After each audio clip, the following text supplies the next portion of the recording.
Hello. What's up, everybody? Welcome to Wulff Den Live, episode 198, the one where we help our special guest, Lady Gaga, figure out what Fortnite is and who Ninja is. Why don't you come on over, Lady Come Gaga? on over there, Gaga. Gaga. Come on down. Dude, can we call you Ms. Gaga? Yeah.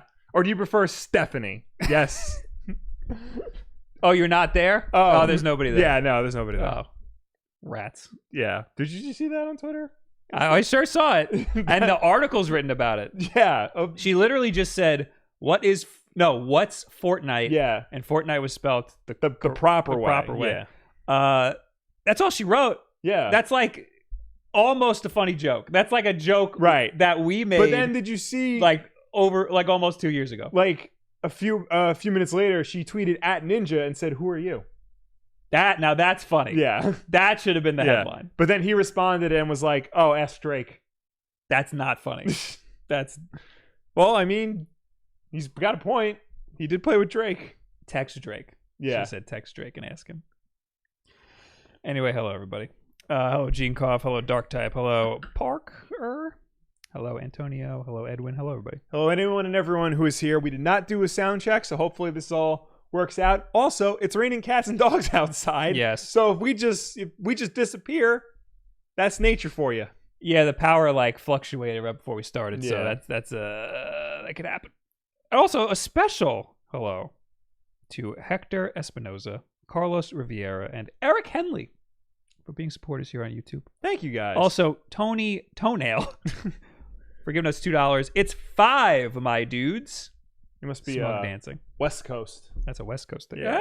Yeah. Yeah. That's how math works. All right. There's a lot. Shockingly, because I didn't think there was going to be anything to talk about except for our top story tonight. Yeah. Because I was looking for some Nintendo news to do for the top story. Yeah. But I know we are going to talk about this for a while. Yeah. And it's kind of Nintendo news. And there's still more than this, to talk about. Anyway, Analogue. Who is Analogue, Will? Analogue is a company. They make, I guess you can call it boutique, modern style retro consoles powered by FPGA. So they're hardware-based emulation, not software-based emulation. That's a more accurate, more reliable form of emulation. They did, most recently, the Mega SG, the best Sega Genesis money can buy. They also did the Super NT, a Super Nintendo version, and an NT Mini, which is a Nintendo NES version. So they make really high-end clone consoles. Consoles of retro video game hardware. They just announced their next one, and it is a Game Boy. Yes. They're calling it the Analogue Pocket. And it's not just a Game Boy. I'm just going to read what it says. Yeah, read what it says. I'm on their website. Okay. A multi-video game system portable handheld, a digital audio workstation. We'll get into that. With a built-in synthesizer and sequencer. A tribute to portable gaming. Out of the box, Pocket is compatible with the 2,780 plus Game Boy, Game Boy Color, and Game Boy Advanced game cartridge library. So the physical cartridges. Yes. When I first heard that, I saw this through their tweets. Yeah. It was the first thing I saw when I woke up at 12. When I saw compatible with 2,780 plus Game Boy and Game Boy Color and Game Boy Advance games, that scared me because I thought, why not just say all? Yeah. Because that sounds like they're trying to cop out. But this says compatible with the 2,780. So it sounds more like it's everything. Yeah. I think they just wanted to use the number to give you a rough idea of exactly how many types of games you can play on this. Or they want to leave some wiggle room. Or that. Yeah. So well, we'll keep going. Yeah. Pocket works with the cartridge adapters for other handheld systems too, like Game Gear, Neo Geo, Pocket Color, Atari Lynx, and more. They put a period where there should not be a period. There should be commas.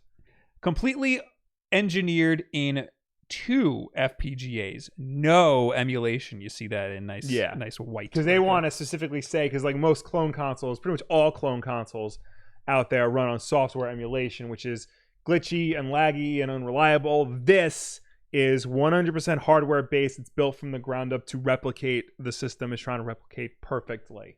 The only other thing that I've seen that's similar to this is the Hyperkin one that they were supposed to be making a long time ago that they never made. Yeah.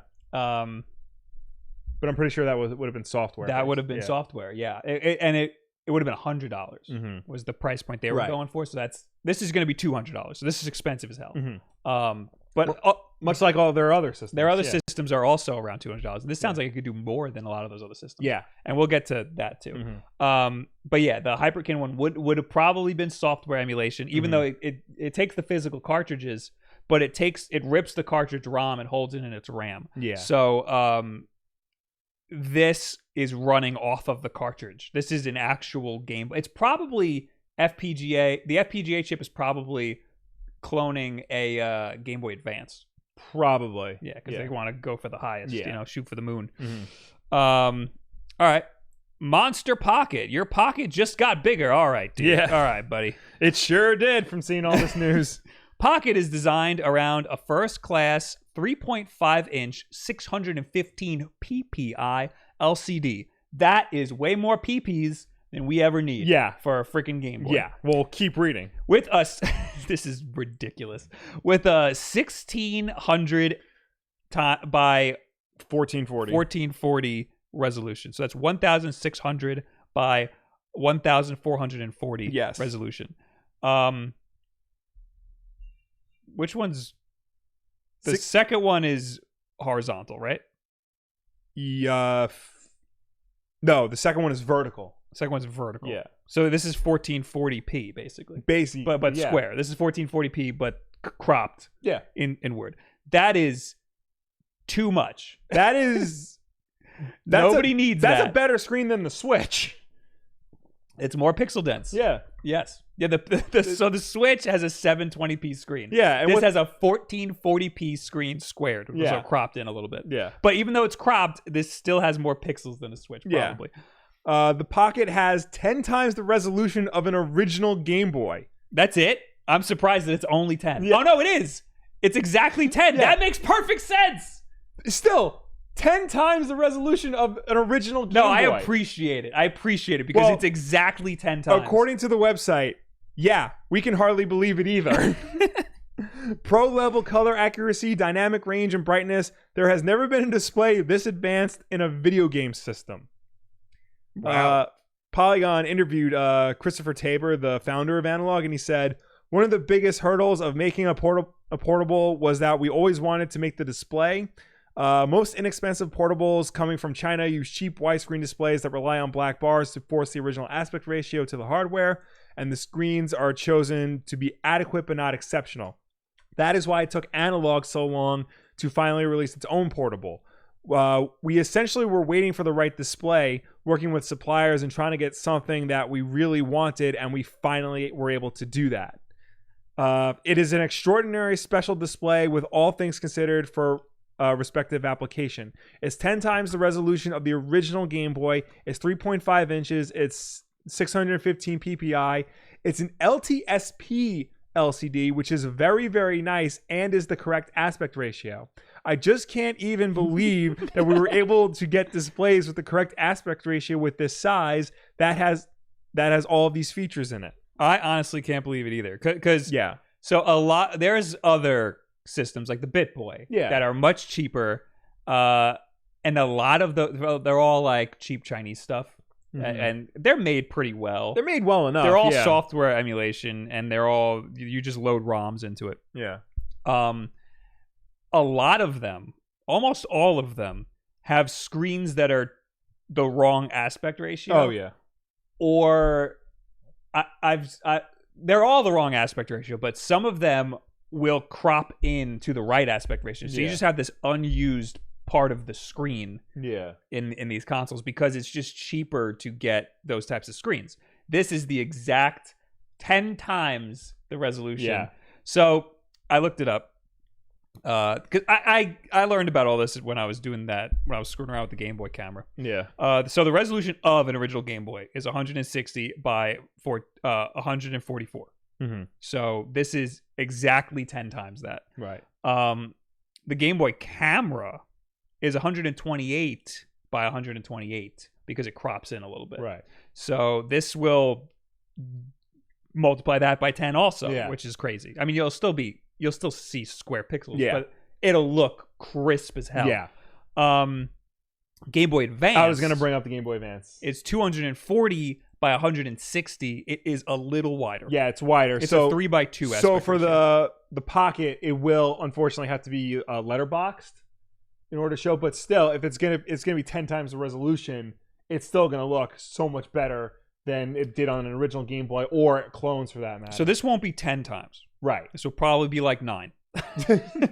Still, somebody else could do the math. It's 240 by 160 cropped in, and you would crop so that would be the 160 would be cropped down, right? Yeah. Yeah, it would have to be letterbox. So there'd be black bars on the top and bottom. Right. So it'll still look amazing. It'll look better than any other handheld. Right.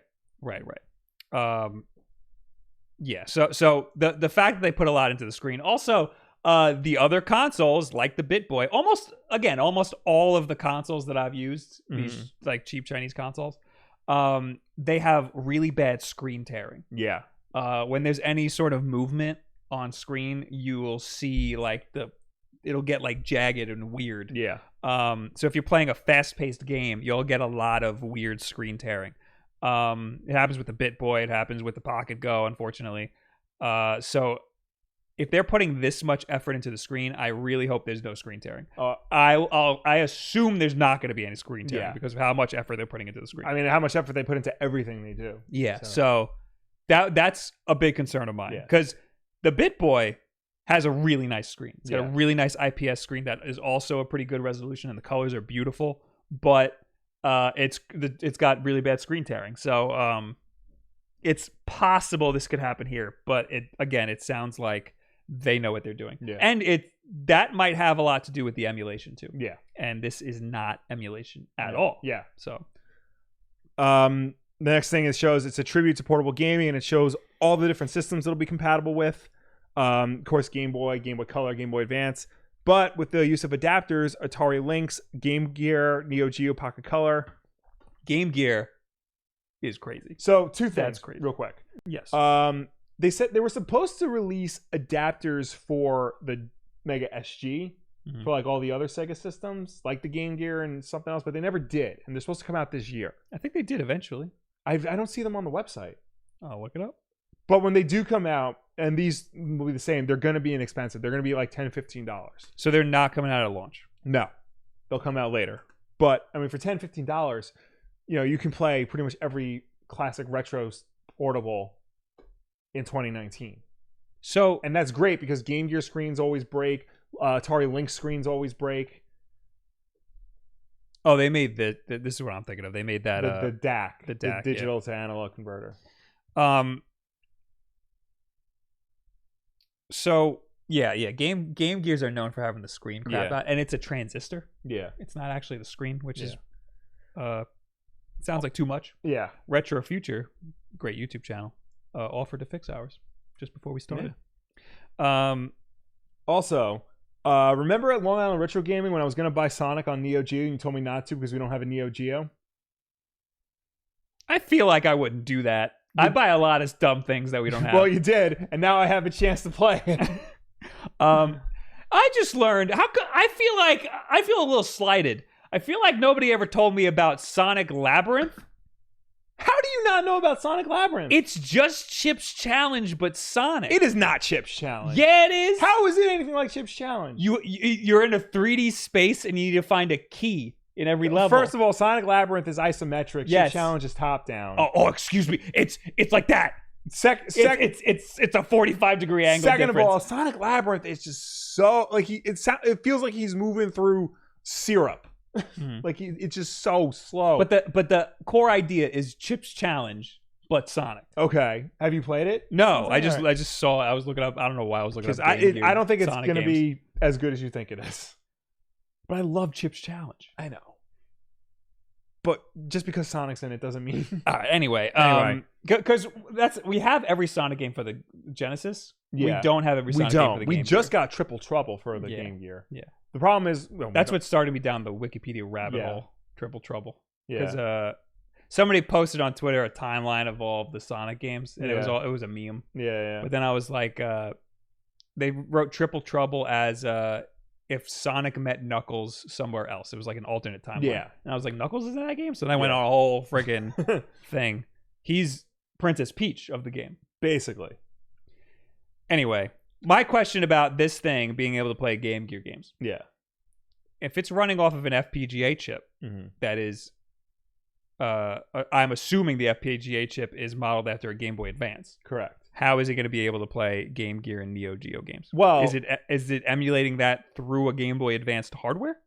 Well, you got to think of it like Game Boy Advance is more advanced than all those other systems were. Right. So it theoretically should have enough horsepower to run those games. I'm guessing that in addition to, you know, the Game Boy firmware, they also worked in code for the other systems, and then when you buy the adapter, it's the rest of that code. Does that make sense? So you're saying it's software? No, there's got to be like a line of code in the FPGA chip because you program that. It's field programmable something array. FPGA, field programmable gaming array. Yeah, no, that's not it. So like they have to like program that chip somehow. So they probably programmed a few lines of Game Gear code in there, let's say. And then when you buy the adapter, that's the rest of the code so that the system knows to go into Game Gear gate mode. array, field programmable gate array. Yeah. Does that make sense? That can be programmed in the field after manufacture. FPGAs are similar in principle to but have vastly wider potential application than programmable read-only memory. That makes sense, but then then it wouldn't need another FPGA chip in the adapter because that'd be really expensive. Right. Or it could just be emulating, but then they would have to leave a little note. They'd have to have a little asterisk and say like Game Gear and links are not FPGA or are software emulation. Well, I don't think it would be software emulation. It has to be. Well, it'd be running off of Game Boy. Maybe it's not an FPGA. Hardware. Maybe it's just the right amount of chips and transistors that a Game Gear would need. Random 11 says the FPGA chips have to already be programmed, and the adapters just would be simple pin splitting. Could be that because the Mega SG came with a Master System adapter. And the Master System adapter is clear, so you can see all the chips and stuff in it. So it has to have like some amount of chips in it that probably replicates some aspect of the Master System, where everything else is being handled on the Mega SG itself. But isn't that similar hardware, Master System to Genesis? Similar, yeah. Because there's no adapter like that for the Genesis, right? There's a power-based converter. Oh, well then that's it. Yeah. Then that's just what that adapter is. It's a power-based converter. But when you go Game Gear to freaking Game Boy Advance, that's a big difference. You know what I mean? But again, the Game Gear, is a less powerful system than the Game Boy Advance. So the Game Boy Advance should have enough horsepower to run Game Gear games. I'm not saying there's going to be a problem. Right. I'm just saying that it might not be hardware emulation anymore. That's what I'm saying. Okay. The hardware emulation is going to be from a Game Boy Advance, so there's going to be some disparity. Like if you have freaking Virtua Racer Game Gear, which isn't a game, you might have a problem. You know what I mean? Yeah. If there's a game that can't be emulated from the Game Gear, then you might have a problem. Not that there is one, though. I don't think there's anything in the Game Gear library that has like a piece of hardware on the chip that needs it for emulation. Yeah. We have his email. Retro Tam Games. Yeah, that's a question I will ask him. They can program the FPGA to be any system. You can use a Mega SG with modified cores to make it play Nintendo ROMs even. Yeah, but then the FPGA... Well, okay. We're going to get... There's more to this. Yeah. But there would need to be multiple FPGA chips. Well, Cyberquake says you can program multiple systems into one FPGA, which is kind of like what I was saying before. That is possible. Yeah. That would solve everything. Mm-hmm. That would be a lot of work. It'd be a lot of work just to be able to say it's hardware emulation. Well, I mean, these are people who put way too much work into getting this stuff going. Because this is an adapter you need to buy. Yeah. You know what I mean? Yeah. So like 90% of the people who buy this thing are not going to be plugging Game Gear games into it. I mean, we will. We will. We definitely will. Unless it has to come out at launch. I'm only making one video for this thing. They said the adapters aren't coming out at launch. Oh, that sucks. But Analogue isn't just for games anymore. It's for making music. Pocket has a digital audio workstation built in. Sorry, I'm scrolling while I'm reading. Pocket has a digital audio workstation built in called Nano Loop. It's a synthesizer and a sequencer designed for music creation and live performance. Shape, stretch, and morph sounds. Capture music or play and sculpt live. Yeah, I'm gonna play. That's coming from a Game Boy. Yeah. A lot of people are like, why are they spending so much time on the music part? So the chiptune scene, this is a very big music scene. The majority of them use Game Boys to create their music, and they typically use a program called Little Sound DJ or LSDJ. And it's basically a program that you load onto an EverDrive and you load it into a Game Boy, and you can make beats and sounds with it. And people will actually just hook up their Game Boys to sound systems and rock out in clubs. Yeah, they have whole shows where people are just playing on There's Game a Boys. really good documentary from 10 years ago called Reformat the Planet that's all about the chiptune scene and people making music on their Game Boys and stuff. So, yeah, it's a very big deal. Yeah. To be able to have such a music centric part of it. Yeah, and it's gonna be built into it. So day one, you can just go out and become the next. So it has that synthesizer built into it. Yeah. I'm wondering what they did to the sound output, because it's just a headphone jack. Well, no, it has speakers in it. Yeah, it has speakers in it, but I mean the audio output right is just a headphone jack. Right. But I was thinking you can't really get much higher quality than that. What else are you going to do? Have a guitar input, which is the same as a headphone jack. Well, I mean, you can put a digital input. That's what I was thinking. But that, it's got to have a USB charger or something. It has it's USB-C. So I bet people are going to mod it immediately to have a digital output, so you can plug this thing into a laptop. Yeah. It probably wouldn't be hard at all to plug this into a laptop. No. And have the laptop run the audio. It has an SD card slot for firmware updates, so you can even do it that way. Yeah.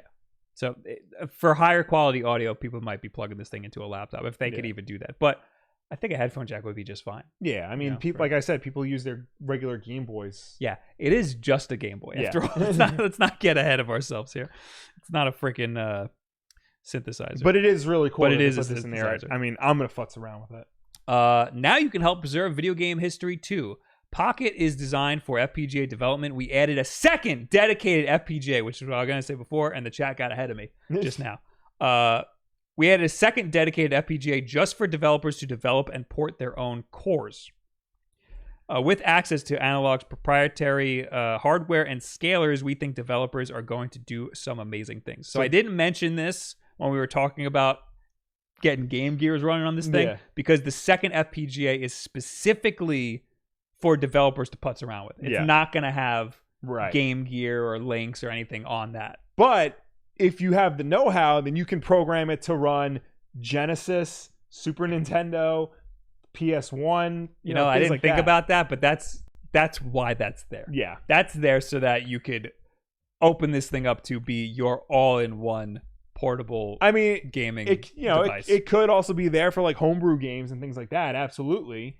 But if this was Polymega, they'd be like, oh, that second FPGA is for we want to have our own sort of a game library, like our own sort of Steam for this thing, so we can have modern games on it. No, they know that people are going to use this second FPGA to use this thing like a portable ROM center. Well, it's like how you can't play ROMs on a Mega SG, but they said that they're not going to stop people from jailbreaking it. Right. It's basically that. Right. Yeah. And the Mega SG was jailbroken in day one. Yeah.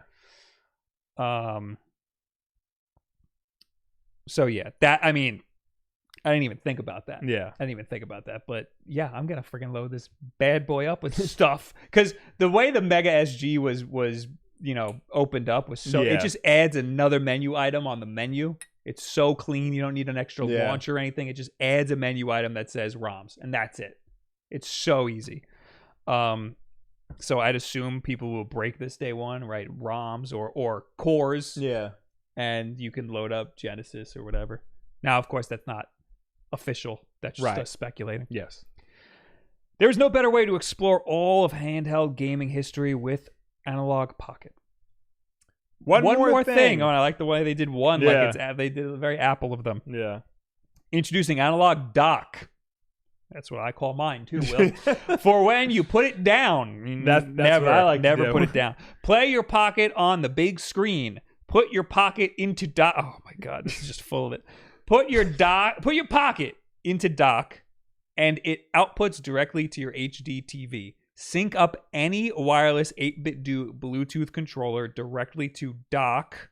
They call it just dock. It's just dock. For wireless play. You can also connect controllers directly via wired USB 2. So it has its own Switch dock. Yes. That's probably the most incredible thing. That they're, the fact that it's, a new Game Boy is one thing, but they're taking the extra step and letting you have a way to play this on television. Is the dock launching with it? The dock is coming at a later date, and the price is to be determined. Ooh. Yeah. That's probably going to be hefty. Well, did he say anything about it? It's USB-C, this thing. He said it will be priced... It will be a price people will be happy with. It's not going to be a very expensive accessory. Good. Because what's the Switch dock was $90 when it came out. I don't think it's going to be that much. No, I would guess 50. Yeah. 50 sounds reasonable. Maybe 60. Yeah. It being USB-C is great. Yeah. Because then you can charge it along with your Switch stuff. But with my laptop stuff. That's awesome. I like a lot about this, Will. Yeah. Comes in two colors, black and white. It ships in 2020 for $199. Sign up early to hear the Instant Pocket is available. Limited quantities will be available. So it just says 2020? Yeah. All right. So it's going to be a while. It's going to be a while, yeah. But I think it'll be worth the wait. I'd be much happier bringing this thing around with me than my Game Boy Light. Absolutely, yeah. I take Game Boy camera pictures, and I would much rather be taking them on this thing. Because even, I got the Game Boy Light because I think it's awesome. Yeah. But also, I like original hardware, and I wanted a backlight. Yeah. It's still impossible to see that screen. It doesn't make things any easier. Yeah. When you're trying to take a Game Boy camera picture, in any setting, really, there's no perfect setting to see the screen. Yeah. It's impossible to see anything. So this will make things way easier for me. Yeah. And I got that nice, crisp 10 times resolution. Yeah. So just the rundown of the specs. It's compatible with Game Boy, Game Boy Color, and Game Boy Advance games right out the gate. Specifically the cartridges. 3.5-inch LTPS LCD screen. 1600 by 1440 resolution. 615 pixels per inch. Rechargeable lithium-ion battery. All buttons mappable. It's got 4 face buttons, a D-pad, and an L and R triggers on the back. Ooh, I didn't notice the L and R triggers. You got to look closely because it's right by where the cartridge is. Mm-hmm. But yeah, there's got an L and R buttons. That's important for Game Boy Advance. Yep. All buttons mappable. Stereo speakers. Micro SD card slot. USB-C charging. 3.5 millimeter headphone output. Original style link plug. So if you have your link cable, you can plug. You can an original Pokemon. Link cable. Yeah, that's a fat cable. Yeah, and I think the Game Boy Pocket through the Game Boy Advance had a smaller cable. I almost threw up. We could play Mario Deluxe. Will we could? We have so many copies that I accidentally bought. And rechargeable battery. That's not the link cable. I can't find the link cable. You don't. I can't. You don't see the ports on it from any of the pictures. No, just the headphone jack. That's the headphone jack. I was looking for the L and R. Oh, they're really tiny. They're really tiny things. And then the dock tech specs: HDMI output, 2 USB inputs for wired controllers, Bluetooth for wireless controllers, and it is compatible with the DAC. What is the DAC? The digital to analog converter. Oh, their Yeah. DAC. Yes, Yeah. yes, yes. I just got a text that YouTube is down, but I don't think we're down. No, everyone says we're still up. We're golden, baby. Yep. So don't leave this tab. Yeah. Christopher Tabor said, Pocket is literally exactly what we want it to be. He drew out each word for emphasis. Emphasis. Yeah. There is nothing about it I wish was different. We wouldn't make it if we had compromises and it didn't meet what we wanted it to be. For me, what we are trying to achieve, Pocket is perfect. So this is exactly the system they wanted to make, and I'm pretty sure it's exactly the system we want it to be. Yeah, Analogue knows what they're doing. Yeah. And they do, this is kind of like a passion project for those. I mean, this is their jobs. Yeah. But they do this out of the love of, retro game consoles. Yeah. Isn't the guy who started this whole thing, he was like what did he do before this? Christopher Tabor? Yeah, he was like he had a nice job before he started doing this. He also, I think, is the guy who does the photography for 8-Bit Do's website, like the controllers. You know how they're on like that nice wood? He just likes photography, so he just does that for them. Anyway, why is this so much money, and why is this so important to have? It's so much money because it's FPGA. Yes. That drives And what the does that price. mean, Will? You said it before. Field programmable gate array. But it's important to have that to make it hardware emulation. Yes, because it's a more accurate form of emulating the original console. Right.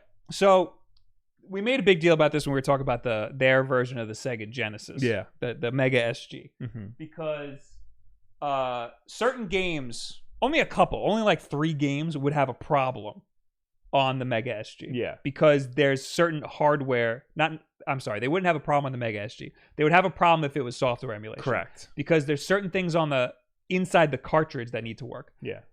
Most famously, probably Star Fox with the Super Effects chip. Yeah. It has a chip inside of the cartridge that makes it run better. Yeah. On the Sega Genesis, that was probably just a really loud sound for you guys. I'm very sorry. This is what a normal Sega Genesis cartridge looks like. Yes. So it's a little tiny thing. This is what Virtua Racing looks like that I just got for $4, which is not what it costs. I got it at 8-Bit and Up in New York. Don't ask for it for $4. I walked in there, the guy was on the phone and he was like yelling at somebody on the phone. And I saw this and I was like, $4, I want this. And I brought it up to the counter and he goes, "That's not $4. How did you find that?" And I said, "It's big as hell. That's how I found it." And he goes, "If you give me cash, I'll sell it to you for $4. I said, "Okay," and that's it. That's how I got it. But anyway, that's so big because there's stuff in there. Yeah, I think it's called the Sega Virtual Processor. Well, that won't work in something like a Retron 5, which is correct software emulation. Mm-hmm. But in the Mega SG, it should work. Yeah. We've never tried it. We've never had it before. I thought we'd do something fun, Will. I set up the Mega SG. I'm going to go plug this in. Okay, right now? Right now. Right now. And you got to do something right. while I do that. Well, I'll just read what Christopher Tabor said about FPGA. The downsides are that FPGA is expensive. The FPGA in the Mega SG is a $53 chip. And it takes an incredible amount of time and talent to achieve, the emulation that they're trying to do. Our engineers spent over 5,000 hours engineering the Mega SG, and fortunately, they had the best team to do it. Using an FPGA can translate to total accuracy, pixel perfection, and 100% lag-free. Literally, our software produces 0 lag. Also, I found his personal website. Hello, I'm Christopher. I'm from Chicago, but I live in Hong Kong. Oh, I didn't know that. Neither did I. I forgot I could just bring my mic over here. You could do that. So here's something interesting, Will. What's up? I plugged it in and I turned it on and nothing happened. That's bad. It is possible that the cartridge is just messed up. That's true. Why don't blow in it? Will, I got this thing for $4. All right. So this is what the analog looks like when it turns on. It does this nice little boot screen. I have it just boot right to the game. Yeah, but this is so pretty. It is. But you know what? Like, my wife primarily uses it, and I just want it to be like... You don't want her to have to press run cartridge. Yeah. I mean, I figured just easier to turn it on. And Oh! Well, there it is. Well, oh, it looks nice. it's very quiet. The Sega Virtua processor, the SVP, as it were. This is it. I'm freaking playing. Oh my god. This 3D graphics, I can't. Now, of course, if you want to play Virtua Racing at home and don't have access to a Mega SG or the cartridge, It's a beautiful looking game. this game is available on the Nintendo Switch as part of the Sega Ages collection. It was developed by M2, that version. I don't know what the go button is. Oh, it's B. The Switch version, of course, runs at a consistent 60 frames per second, and it's in a widescreen aspect ratio, and it looks better than this. This looks... This is a very... Oh my god. This is a very interesting looking game, Will. It sure, even from this distance, it looks very interesting. You said it's widescreen on the Switch? On the Switch, yeah. Is it stretched, or do you just see more? I think you see more. Very interesting. Yeah. I was going to say, when you said if you don't have a copy of Virtua Racing, I was going to say you just can't play it. But I didn't know it was on the Switch. Yeah, it's on the Switch. I think it's closer to the arcade version. Okay, I'm done with this You game. done? It works. That's the important thing, Will. Yeah. That's all we wanted to know. So, I'm happy. Yeah. We learned something today. Yes. It's always good to learn. That's a little overrated. I forgot to move the screen. Oh, well. So that was worth my $4. Yeah. You know what? Why don't you read some super chats? Okay. I will do that. Well, Jack Haggy gave us $2 and then $1 and then another $1. So $4. Dark Type, thank you for the $2. Jack Haggy with $2 and a comment. Have you seen the RG350 thoughts? I hope it works. The hell is that? Google it now. RG350 Retro Game 350 console. Oh, it's one of these. Oh, did you send me that? I don't think so. No, not you. Him. Oh. There's too many. There's a lot of stuff these. like that. Yeah. Yeah. This one has a DualShock button layout with an L-Tune R2. Ooh. What type of what generation of systems does it go up to? Trying to see here. Doesn't say. Disc Juice says the way Bob holds his MacBook gives me nightmares. That's probably why the screen crapped out. I hold it like this. I like manhandle. Oh yeah, don't do that. It's so light though. It just says like the tech specs. It doesn't say like what systems it works with. Oh, because they can't. Yeah. Because they can't say that. But it also comes in a Game Boy style vertical version. So there's that. Oh. It looks like they got like the first image they show is like a 3D racer. So I'm guessing it attempts to emulate those kind of games. Okay. Can it play Virtua Racing? Well, yes. You know what? It definitely can. And then Steve Kylester with $2. Bob, what do you think of the Gigantamaxing Charizard? Oh. Why don't we talk about the Gigantamaxing Charizard, Will? Yes. So final thoughts on the Analogue Pocket. As soon as it goes up for pre-order, I think I'm going to get it. Yeah. I'm very excited for it. Yeah. Which one do you want? The white or the black? I want both. I want to switch off depending on my outfit for the day, Will. Okay. They both look gorgeous. All right, in that case, I'll get the black. I like white, but I'm probably going to get black, to be honest. Yeah. I would, I'm not going to say anything because I want them to send us one. Yeah. You know what would be cool if no, probably not. I was going to say if like D-Brand made like skins for it. That would be very interesting. Yeah. They make skins for the Apple credit card. I did see that. That was a joke that they took too far. Yes. Jack Haggy with $2. Couldn't figure out Super Chat. Hope that worked. Chat is just not working on my desktop computer. So somebody said YouTube's down. It sounds like parts of YouTube are down. Yeah. So yeah, I'm excited to get that. It'll make my life a lot easier when I'm taking Game Boy camera pictures. So yeah. Pokemon. Yeah. So we got Pokemon Company said, hey, tomorrow you're going to get some Pokemon news at 6 a.m. Pacific time. And I said, I'm not waking up for that. So this morning when I woke up, they dropped the news. I was hoping that it was going to be starter evolutions, because we don't know any of the starter evolutions. Right. Any of them. We only know what they start out at. We don't know what they go to after that. Mm-hmm. And we still don't. All we got to know is the Gigantamax forms of some of these Pokemon. I didn't know Gigantamaxing had different forms. So there's Gigamaxing? Yeah. And then Gigantamaxing. Which I think is bigger. Yeah, so Gigamaxing, they don't look different. Right. And that's where the one where everybody was like, oh, the animation's so lazy, they're the same, there's no... And they said when you Gigantamax a Pokemon, it's a different model. And then people are like, it's the same model when you Gigamax, look at it, it's the same guy. It's like, yeah, but it's a different model when you Gigantamax. Yeah. Look at that fat-ass Pikachu, Will. People are loving the fat Pikachu's back. Yeah, everybody loves fat Pikachu. The guy who's designing all the Pokemon is, like, from our generation. He, like, grew up with Pokemon. He knows what everybody wants. Like the long Meowth. Yeah. Like, that was him. He knows everybody's into long cats. So there's your big fat Pikachu. And, oh, can I get the sound? Yeah, I'm going to try to get the sound, because you got to hear big fat Pikachu. It's not just Pikachu. He just is P. There he is. There's the big fat Pikachu. This seems like a hazard.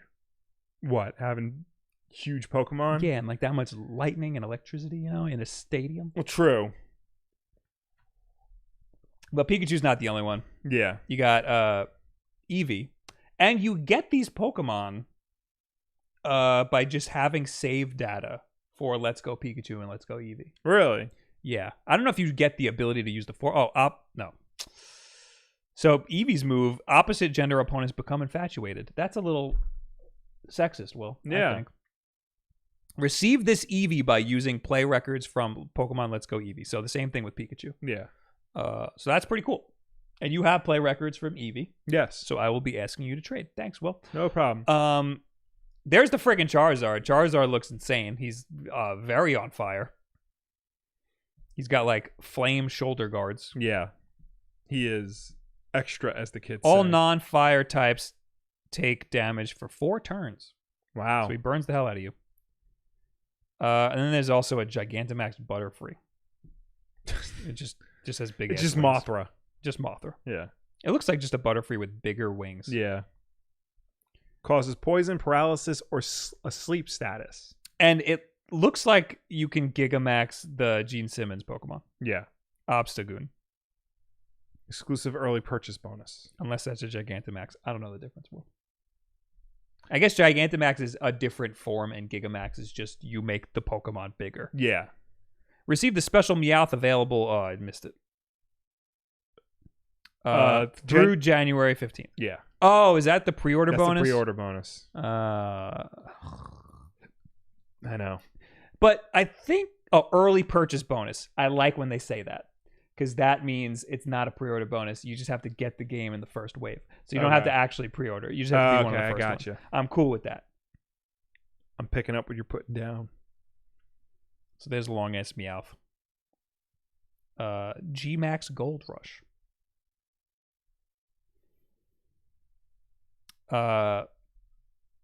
Confuses all targets and earns an in-game cash bonus. I guess we can read what it says down here. Update, as we expected, today's official Pokemon Sword and Shield announcement was indeed for Gigantamax versions of some fan-favorite Pokemon. The announcement has arrived in the form of brand new trailer, which shows off new forms of Charizard, Pikachu, Eevee, Meowth, and Butterfree. It has also been confirmed that Gigantamax Pikachu is obtained when you use a save data. Yeah, we said all this already. One of the main features of Pokemon Sword and Shield is the ability to use for certain Pokemon to Dynamax. Dynamax is the word. We've been saying Gigamax. Well, because Gigamax makes more sense. I'm sure the chat was loving that. Yes. Dynamax and Gigamax. No, Dynamax and Gigantamax. Yes. Essentially, these are transformations which are used in battle, increasing a Pokemon's size and altering the moves they can use. Today, several new Pokemon have been revealed to be capable of Gigantamaxing. This transformation type not only makes each Pokemon significantly larger, but also changes their appearance somewhat. Very few Pokemon have been confirmed to be able to pull this off so far, but several fan favorites are getting on the action. It sounds a lot like I'm gonna butcher this. The Z move, the X and Y forms. Oh yeah. The hell do you call that? I forgot their names. Z forms. Yeah. Look that up because the chat's gonna yell at me. All right. It was an X and Y. Mega evolutions. You don't have to look at it anymore. Okay. We figured it out. We got there in the end. I feel like that was such a simpler word that we were looking for. Mega evolution. Mega evolutions change the appearance of the Pokemon for a little bit of time. Gigantamax is that. It sounds like that, but they're bigger. So it's a completely new design for the Pokemon that they need to figure out. Where am I? The reveal comes via Coro magazine. Thanks, Cerebi.net. It's possible that these new Pokemon transformations will form part of today's official Sword and Shield info drop. That's all we got. We've intentionally avoided sharing the images and names of the Pokemon thus far in case you don't want it spoiled. Whoopsies! What's in the trailer? You can see the full magazine cover below. It's got Kirby on it. There he is. He doesn't look very good. No. And then there's this awesome artwork. Yeah. That's like a collage of all of the promotional art. And you got the big fat Pikachu. And that's really it. Yeah. And it seems like they only shared Pokemon from Gen 1 that could be Gigantamax. So I'm assuming that there's going to be Pokemon from the new gen that can also be probably, Gigantamax.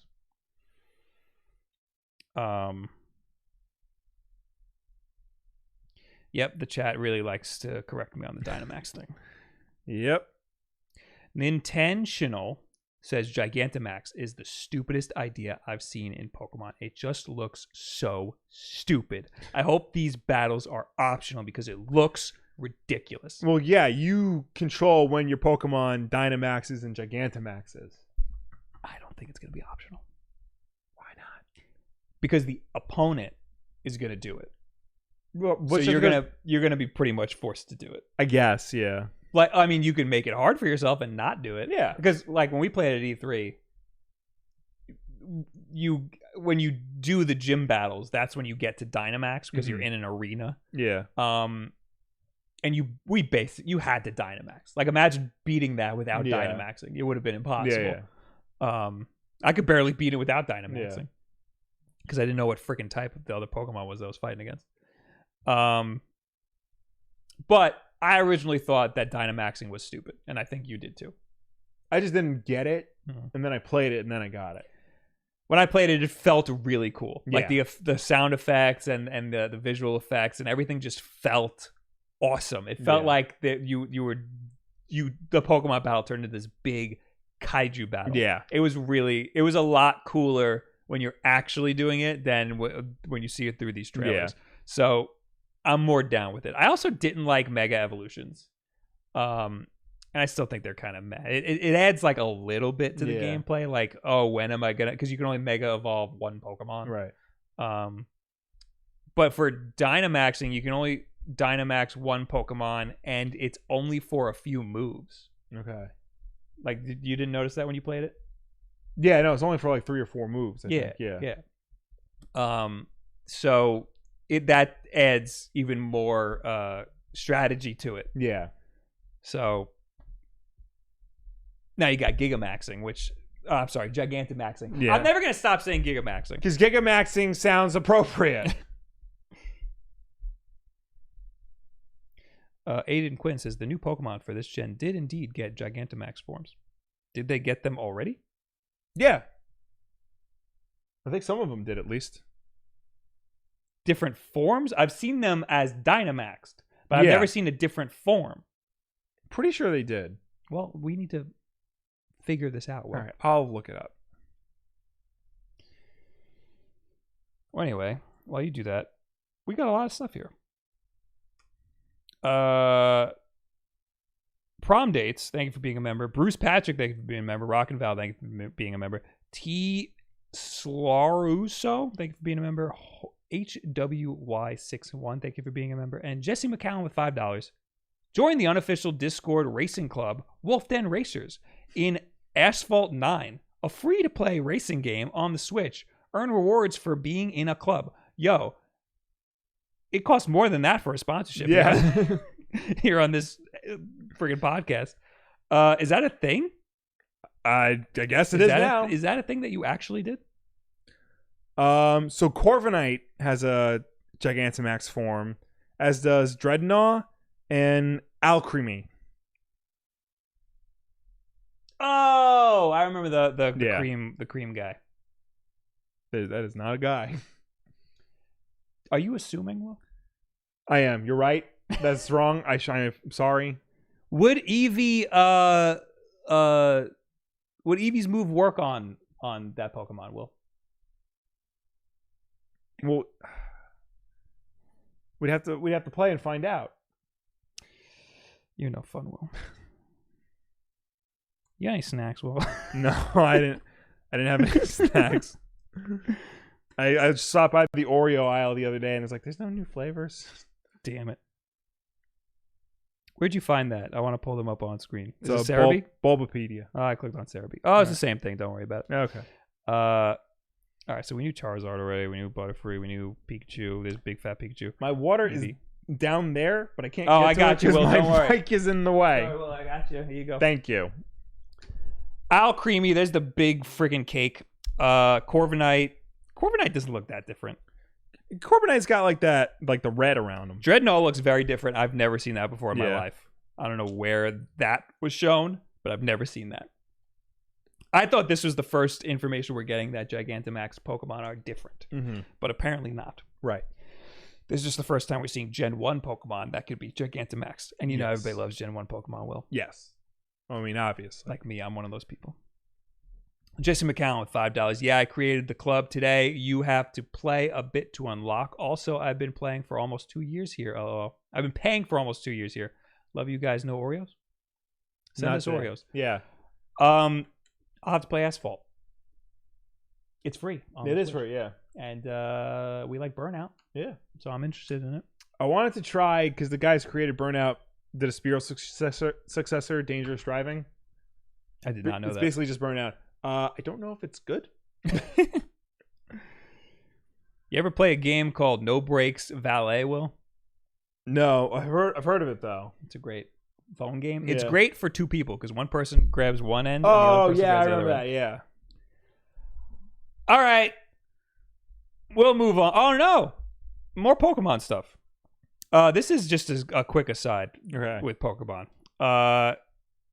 There's another. It seems like a mobile game. Explore Pokemon's wild area on PC and mobile starting in November. Yes. I don't know why that's the promotional image, but I feel like that's not what it's going to look like at all. No.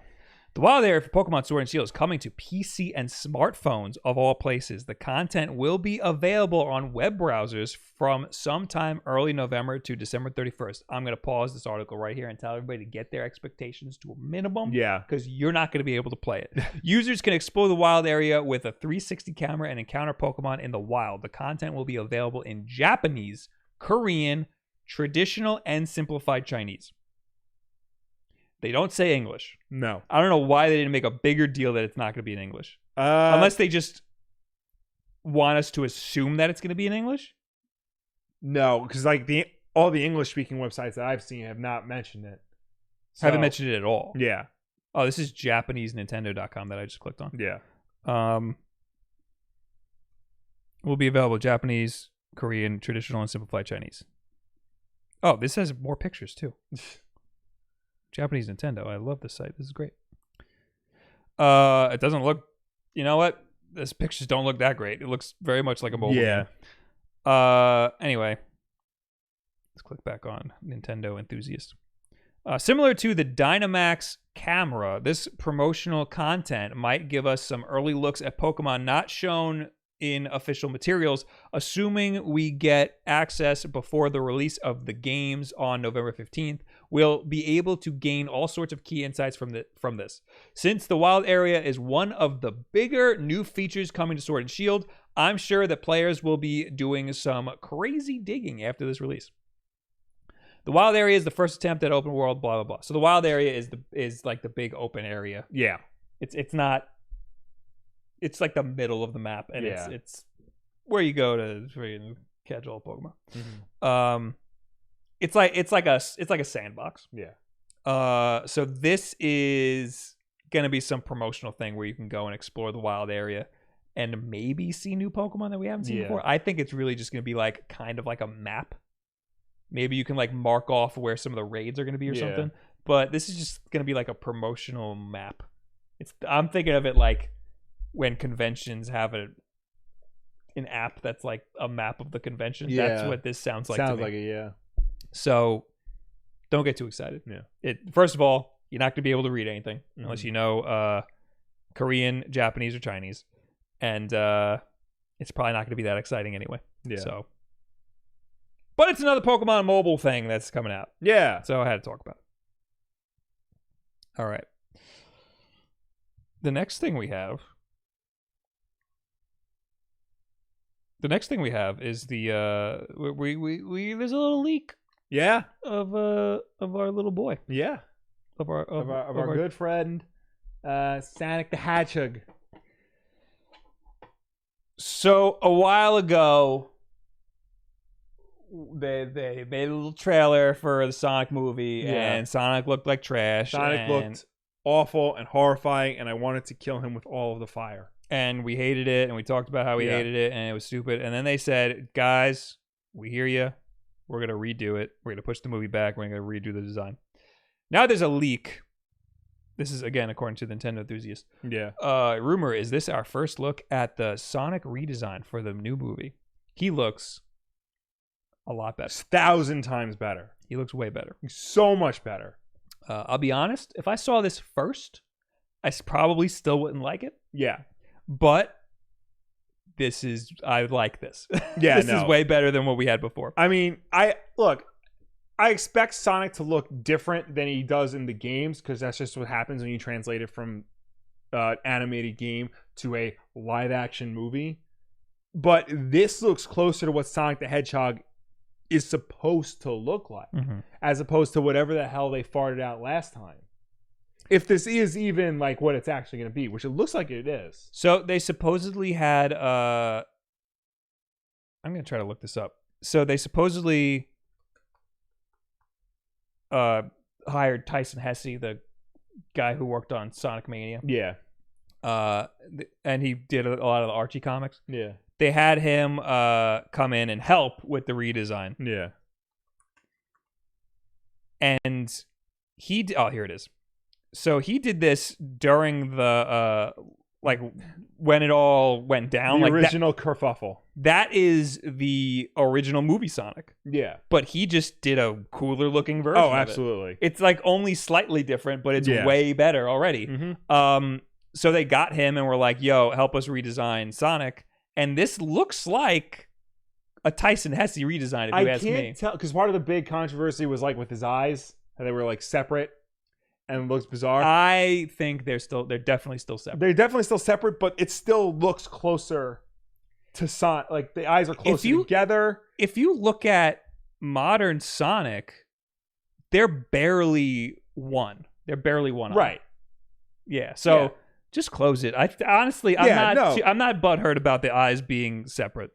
I mean, I am, because if you look at Sonic, you can do separate eye Sonic and still have it look like Sonic. They had them like way too far. Oh no, apart. in the original design they're bad. Yeah. They're bad. Yeah, that's what I'm saying. I'm saying you can make it two separate eyes and make it look good. And I think that this leak is that. A lot of people are saying this is fake. And a lot of people are saying it's fake for really dumb reasons. I can understand being skeptical. Yeah. You should be skeptical. You should absolutely be skeptical. One person said it's fake because there's a cursor in one of the images, which is dumb. Because this is obviously a picture of this is obviously a picture of the screen. Yeah. And a lot of people are saying these are two separate character models. And I think that is also false. These are the same character model. Yeah. I just think it's from two different angles. Oh, yeah. And that's what's throwing people off. Mm-hmm. People are saying that the one on the right... Oh, this is going to look bad on screen. People are saying that the one on the right, the ears are black, but no, it's just the shadow. The tint is different, but no, it could just be the lighting again. Mm-hmm. The eyes look like they're the same shape. The body looks like it's the same shape. The hands look like the same. It's the same. These look exactly the same to me. And again, looks 1,000 times better. Yeah. I'm very skeptical of leaks like this. Yeah. I think this is legit. I think this is as close as they could possibly come to what they wanted to do originally. Supposedly, this is from somebody at Paramount. Yeah. Probably working with promotional material. Yeah. So, but we don't, because they delayed the movie until February. When we got the first leaks of the movie poster, this is exactly the same way we got those leaks. Yeah. It was a picture of a freaking computer screen. Yeah. Or a picture of the poster. It was a picture of like basically test art. Mm-hmm. Because they had Chris Pratt in it instead of James Marsden. There was that. Poster. There was also the picture of his legs. Yeah. And we got it all the same way. So that's why I'm totally buying this. Yeah. And I'm cool. I think this looks It looks good. He's wearing gloves. Thank God. Yeah. Thank God. Yeah. I still don't think the movie's going to be very good. No, the movie's going to be trash. But but I'm still going to see it. We're going to have a good time. At least they're getting the look right. Because, that matters. Yes. And if you don't even attempt to come close to the look of it, then what's the chances of anything else in the movie going to be good? Yeah, no, very slim. I mean, it's gonna. I have little faith in this movie because it's a video game movie, because it's Sonic. Yeah, like they can't even get the video games right half the time. Yeah. So what makes you think they get a movie right? I think this is legit, and I'm happy with the redesign that they did. So I'm excited to see what it looks like in the trailer, and I hope they make the trailer different. Oh, they have to. Like, don't make it the same trailer. Do not make a trailer with Gangsta's Paradise in it. Use some like 80s metal or something, because that's what Sonic listens to. They have to do a lot of reshoots. No. Well, I mean, like, if they want to like make the movie good. Oh no, if they want to make the movie good, what they already showed. Like, if they want to get input from people who have actually played a Sonic game. No, if they want to make the movie good, then they need to like put the script in the shredder and start again. Yeah. No, I'm saying, like, for what they have now, do not put a trailer to Coolio's Gangsta's Paradise. Put a trailer to like Fuel by Metallica. Yes. All right. So the reason why that pops in your head is because back in the day when Kaza was a thing, there used to be like anime mashups and like cartoon mashups to songs. Yeah. When you try to download a song, there's a big scene of that. Yeah. And the one that sticks out of my mind was Fuel over the Sonic Saturday morning. Yeah, cartoon like intro. Yeah. It was just that intro, but it worked. Fuel it worked really good. Yeah, and it was very good. And that's why Fuel is one of the only Metallica songs I like a lot. Yeah. Anyway, I think this is cool. I'm down for it. Yeah. Would you like to talk to your friend LKM Cherokee now or later? I'll just do it now. Get it out of the way. Hey, Will, thoughts on Flash Forward 2, Tales from the Dark Multiverse, Batman Nightfall, X-Men 1, and Justice League 34. Flash Forward could not get into it. Sorry, don't like that series. Tales from the Dark Multiverse, I also could not get into. I found it very boring. X-Men number 1 was pretty good. It's good to have interesting X-Men comics again. That'll be a good series. You don't have to ask me to read every issue. And Justice League 34 is a comic you like. I like that answer. Yeah, it's a good answer. My computer is so slow right now. Oh, we got to talk about this. Okay, so last week we made a big stink about Blizzard Yes. Which we should note is Activision Blizzard. Yes. Well, the reason why we say Blizzard specifically is because they're the Blizzard Division games. Okay. Hearthstone, and now we're going to talk about Overwatch. Because AJ brought up a good point. He was like, why is Activision not getting any flack from this? Because they're the same company. What was it? Recently, there was a lot of rumors going around that the Activision part of Activision Blizzard is starting to come down heavy on Blizzard because they hadn't put out a new game in a while. They don't put a lot of like stupid microtransactions and like pay to win, things like that. Yeah, I could see that happening. So like the Activision part like came down, like you got to start doing that stuff. A company like Blizzard is they're gonna do gangbusters every like 4 years or so. Yeah, you know what I mean. And like when they were in a lull, to a company like Activision, they're like, guys, you got to pick it up. You know, just to make the numbers inflate. Right. You're not gonna have a Fortnite every year. You know what I mean? Well, that's the thing. Like it's been like 10 years or something between StarCraft and StarCraft 2, and now that's not going to happen anymore. We're going to get like StarCraft 3 real soon, then StarCraft 4, StarCraft 5. Yeah, that's very unfortunate. Yeah. They had a big thing. I think yesterday they announced like a whole bunch of. No, that was Riot. Riot. That was Riot. Never mind. Yeah. All these friggin' MOBA nerd companies. Well, Riot's an example of because they put out League of Legends 10 years ago, and that's it. And now they're just starting to put out other games. And League of Legends on mobile. Yeah, and console. Crazy. They have we're talking about Riot now. Yeah. They have a first-person shooter coming out. Yes. They have a fighting game. A fighting game coming out, which looks ridiculous. Yeah. And they have an animated show coming out. I think they have an adventure game, but I don't know about that. I think, that was another thing. That's ridiculous. Again, and they're wholly owned by Tencent. Really? Riot. Yes. I did not know that. Yes. Oh. I mean, you should double check me, but I read that in an article somewhere. So anyway, we talked about Blizzard last week because there was big controversy. There was a Hearthstone tournament in Taiwan. Yes. We had this same problem before. There was a Hearthstone tournament in Taiwan, and one of the guy who won said basically, what was it? Free Hong Kong. Yeah, but I'm trying to think of exactly the because it's the tagline of the riots. It's not free Hong Kong is what it translates to us, but it was some like liberate Hong Kong, revolution for our age. Yes, that's what he said. Yeah. And then he got his winnings revoked. Mm-hmm. He got banned from Hearthstone tournaments for a year. Well, was that the redaction? No, that's the.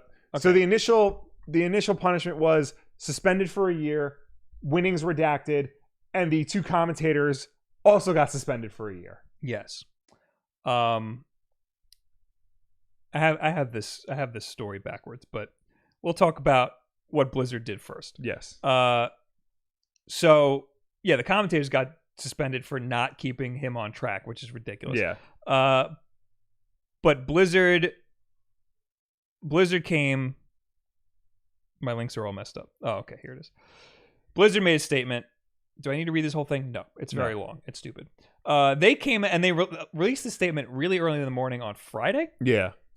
Which is basically just to try to sweep it under the rug so it comes out. So everybody will forget about it by the end of the weekend. Yeah. I'm never going to forget about this because it paints them in a terrible light. Yeah. They said, regarding last weekend's Hearthstone Grandmasters tournament,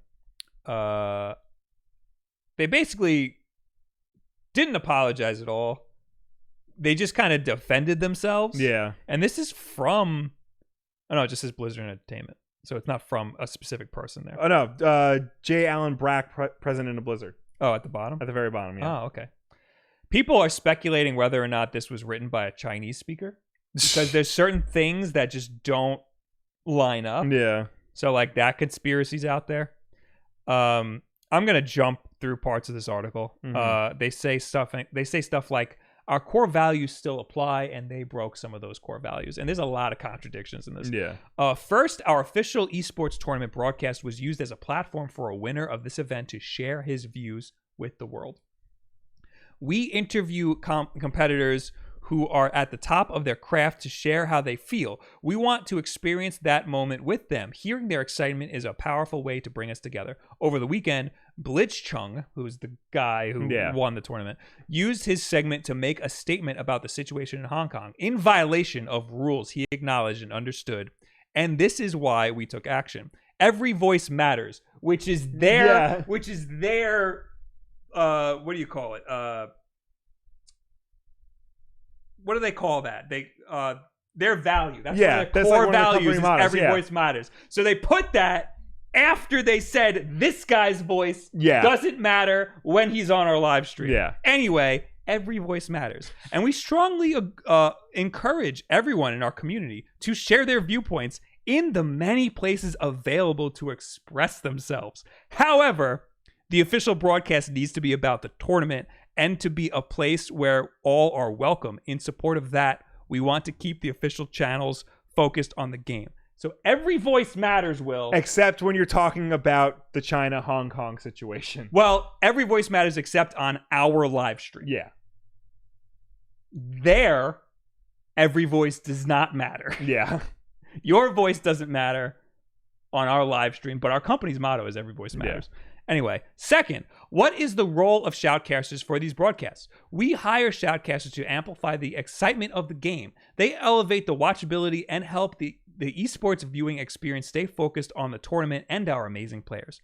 Third, where were our actions based on the content of the message? Were our actions based on the content of the message? I'm having a stroke. Okay. Part of thinking globally, leading responsibly, and every voice matters, those are their core values. They're really thinking globally, Will. Oh, yeah. They're thinking about the other side of the world. Is recognizing that we have players and fans in almost every country in the world. Our goal is to help players connect in areas of commonality, like their passion for our games, and create a sense of shared community. The specific views expressed by Blitzchung were not a factor in the decision we made. How is that possible? That is not possible. I want to be clear. Our relationship in China had no influence on this decision. That doesn't make any sense. Yeah. We have these rules to keep the focus on the game and on the tournament to the benefit of a global audience. And that was the only consideration in the actions we took. If this had been the opposing viewpoint delivered in the same divisive and deliberate way, we would have felt and acted the same. How is that possible? I don't see many people coming out and saying like, yeah, Hong Kong should just let China steamroll over them. But I feel like if somebody did, like nothing would happen. Well, the actress from Mulan? Yes.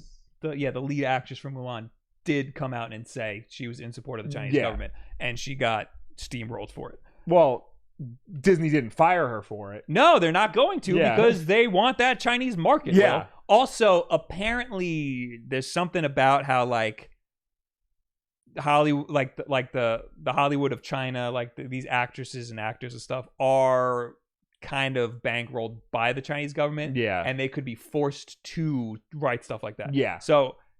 Well, because the Chinese government has a stranglehold on the film industry. So people think that she was forced to write that. Right. You know, like maybe she didn't even have control of her account when that was posted, you know? So it's still up in the air whether or not she actually supports the Chinese government or if she was just forced to write that. But anyway, where was I? Okay, what could Blizzard have done better?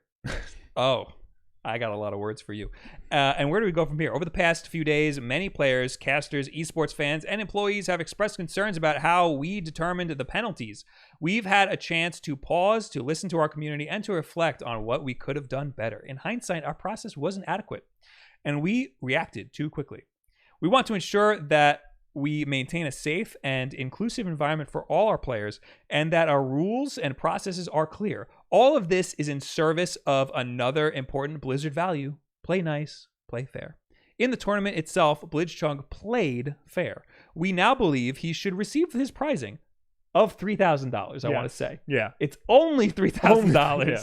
Blizzard has $3,000. They got a lot more than that, but we understand that for some, this is not about the prize, and perhaps for others, it is disrespectful to even discuss it. That is not our intention. But playing fair also includes appropriate pre- and post-match conduct, especially when a player accepts recognition for winning in a broadcast. When we think about the suspension, 6 months for Blitzchung is more appropriate, after which time he can compete in Hearthstone Pro Circuit again, if he so chooses. There is a consequence for taking the conversation away from the purpose of the event and disrupting or derailing the broadcast.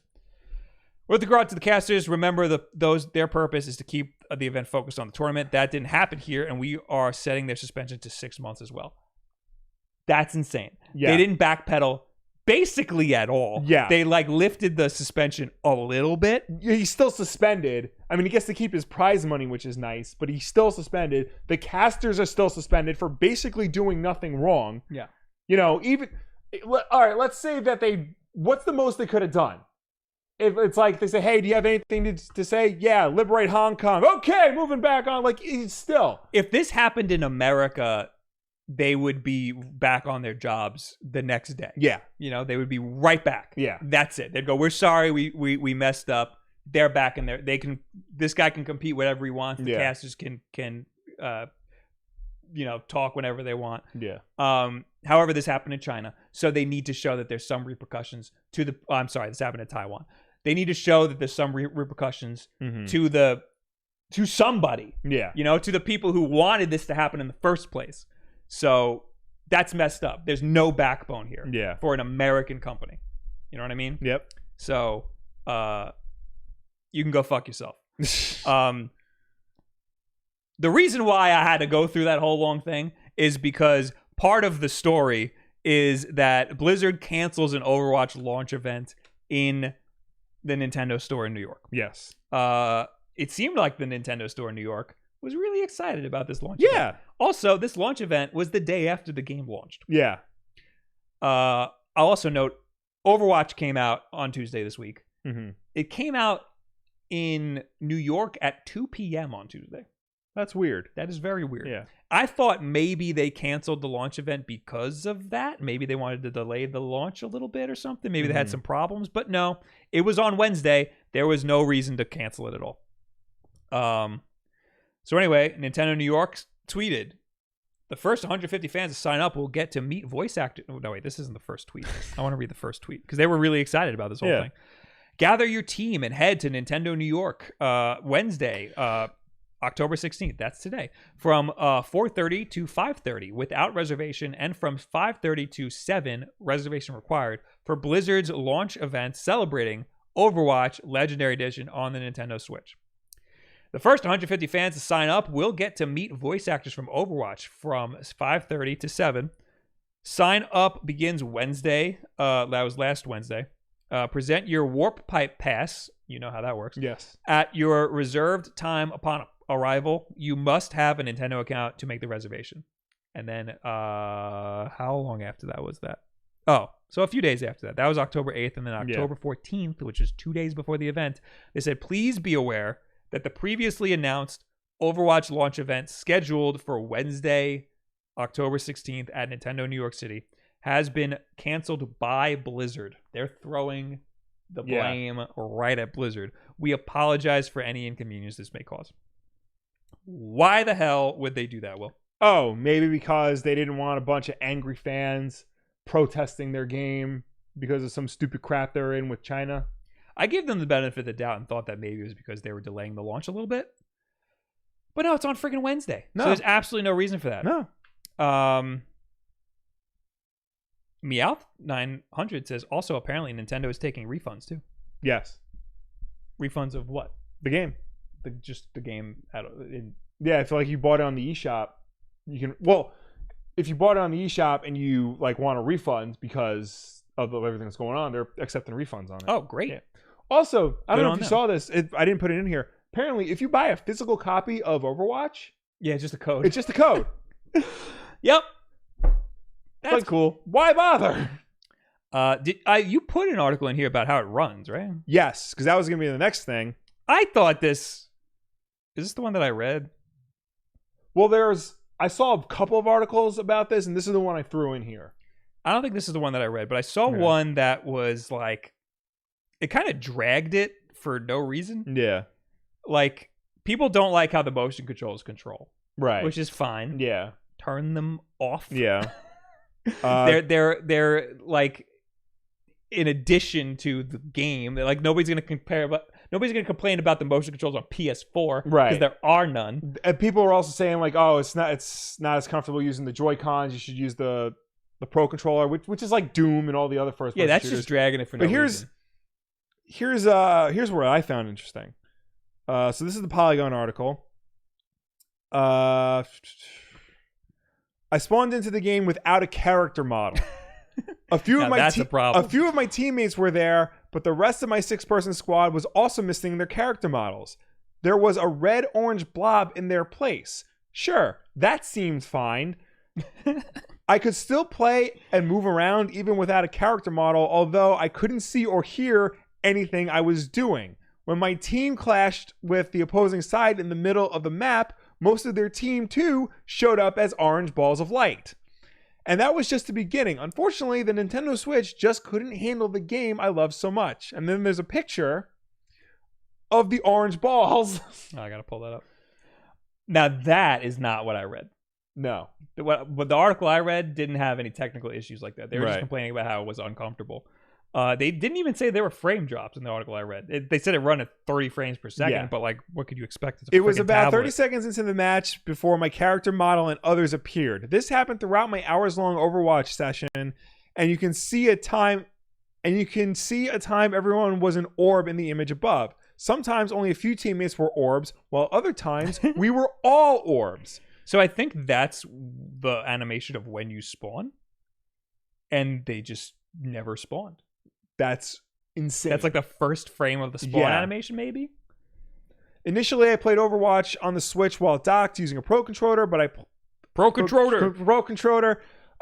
played the game using Joy-Cons in handheld mode as well. The Pro Controller is easily the best option for controls. I found it a bit snappier than the Joy-Cons, which produced noticeable button lag for some reason. So the Joy-Cons have some sort of lag, whereas the Pro Controller doesn't. Which is weird because that's directly connected to the system. Yes. There is a weird, I don't know exactly what it is, but when I do like tests on input lag for controllers, there's a weird input lag between the Pro Controller and the Joy-Cons. Yeah. There's a weird sort of situation happening. The lag was bad enough that I missed a lot of shots as Zenyatta. Is that my pronunciation? Zenyatta. And also struggled to place my healing and damage orbs. I switched over to Moria, who requires less precision. I was able to do okay despite the lag. Motion controls felt unwieldy using the Joy-Cons. Weirdly enough, the game performed best in handheld mode. Overwatch on Switch runs at 30 frames per second, both docked and undocked, but I found it struggled to run smoothly when playing docked, especially in the game's large team fights. You know, the times when you need to perform the most. You need that performance the most. I wanted to play it before the podcast so I can talk about it, but I didn't get a chance to. We're going to stream it on Sunday. Okay. So check here on Sunday. And there's going to be a big hashtag free Hong Kong right over the gameplay. Yeah. Play it. So yeah, not only is Blizzard embroiled in all this controversy, but game sucks. The game sucks. And that's really unfortunate because how many other companies have proved that porting games over to the Switch can be done and done very well? You know what? I'm just happy it's on the Switch at all. Yeah. If there's technical issues that you got to suffer through for some of it, I'm just happy it's on the Switch, you know? I mean, I'm sure this could possibly be things they could patch out. If I'm playing Jedi Knight, and my character blips out for a little bit, I'll be like, all right, let me reset the game. Yeah. You know, I'll suffer through that for a second just to have Jedi Knight on my freaking Switch. But I mean, this sounds like it's consistent enough to not be fun. Right. That's if it's the problem. Broken, Morphe's Law when that launched, that was just not good. That was broken. I think also too the fact that this has been on other systems for 3 years and played very well, and now you're bringing it over to the Switch and you didn't optimize it for it. Right. You know, compare it to The Witcher. They had a lot of time to be able to do that. Compare it to The Witcher, which just came out, and all the reviews are saying that yes, it looks worse, but it plays just as well. Right. You know, even something like Mortal Kombat 11, it looks terrible, but it runs at 60 frames per second. You know, no matter what, and it plays phenomenally. It plays just as well as all the other systems do. Another thing about Jedi Knight, that developer Aspire, Yeah. they just released an update a few days ago where you can now invert the controls. Yeah. Everybody was complaining that you couldn't invert the controls, and they're like, sorry, here you go. Yeah. I have a lot of faith in that developer. Yeah. So, I mean, they can iron out the technical issues, but it doesn't look good when on top of everything else, your big Switch release isn't up to snuff. Aaron Lopez says, boycott Blizzard, but buy the game. I said F Blizzard. Yeah. Okay. I don't know. I wasn't calling for a boycott. I have a job to do here, yeah. right? Evan Reese with $5. This is just every company trying to avoid their own Colin Kaepernick situation by pretending entertainment is in a vacuum from politics. Bill Burr has a really good bit on the whole Colin Kaepernick thing. Yeah. Something about like how I don't want to do his bit for him. Yeah. But something about how like he's like, no, this is just, I just want to, like protest police brutality, and then everybody's like, oh, you mean my uncle who's over fighting Iraq? Yeah. You don't love him? And he's like, no, I'm just saying right here we have police brutality. Oh, I'm not gonna do his bit, but still, people like took it way out of proportion. Yeah. Yeah.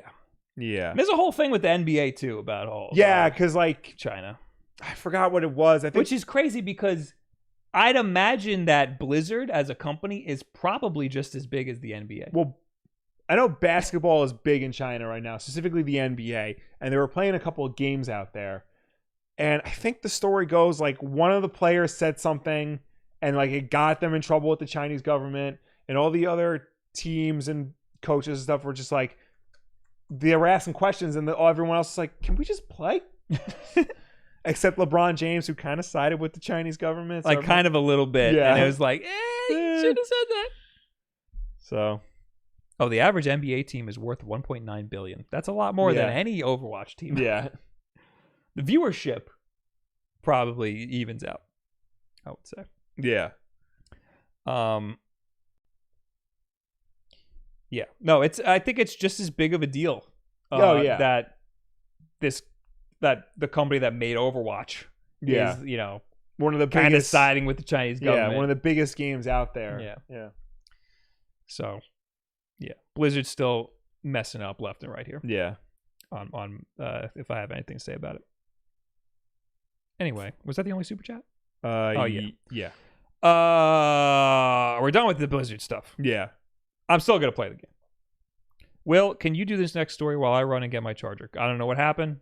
My computer just sucked all the battery out. Relive the glory days of pod racing with this re-release of Star Wars Episode 1 Racer for the N64. Available this week. I'm going to try to pull it up on screen before I run away. Limited Run Games is added again, re-releasing old Star Wars games on classic systems. This time around, it's the N64 version of Star Wars Episode 1 Racer, getting the special treatment. It'll be available from Limited Run Games website on October 18th for $89.99. To be fair, that's probably what the price of the game was in 96, adjusted for inflation.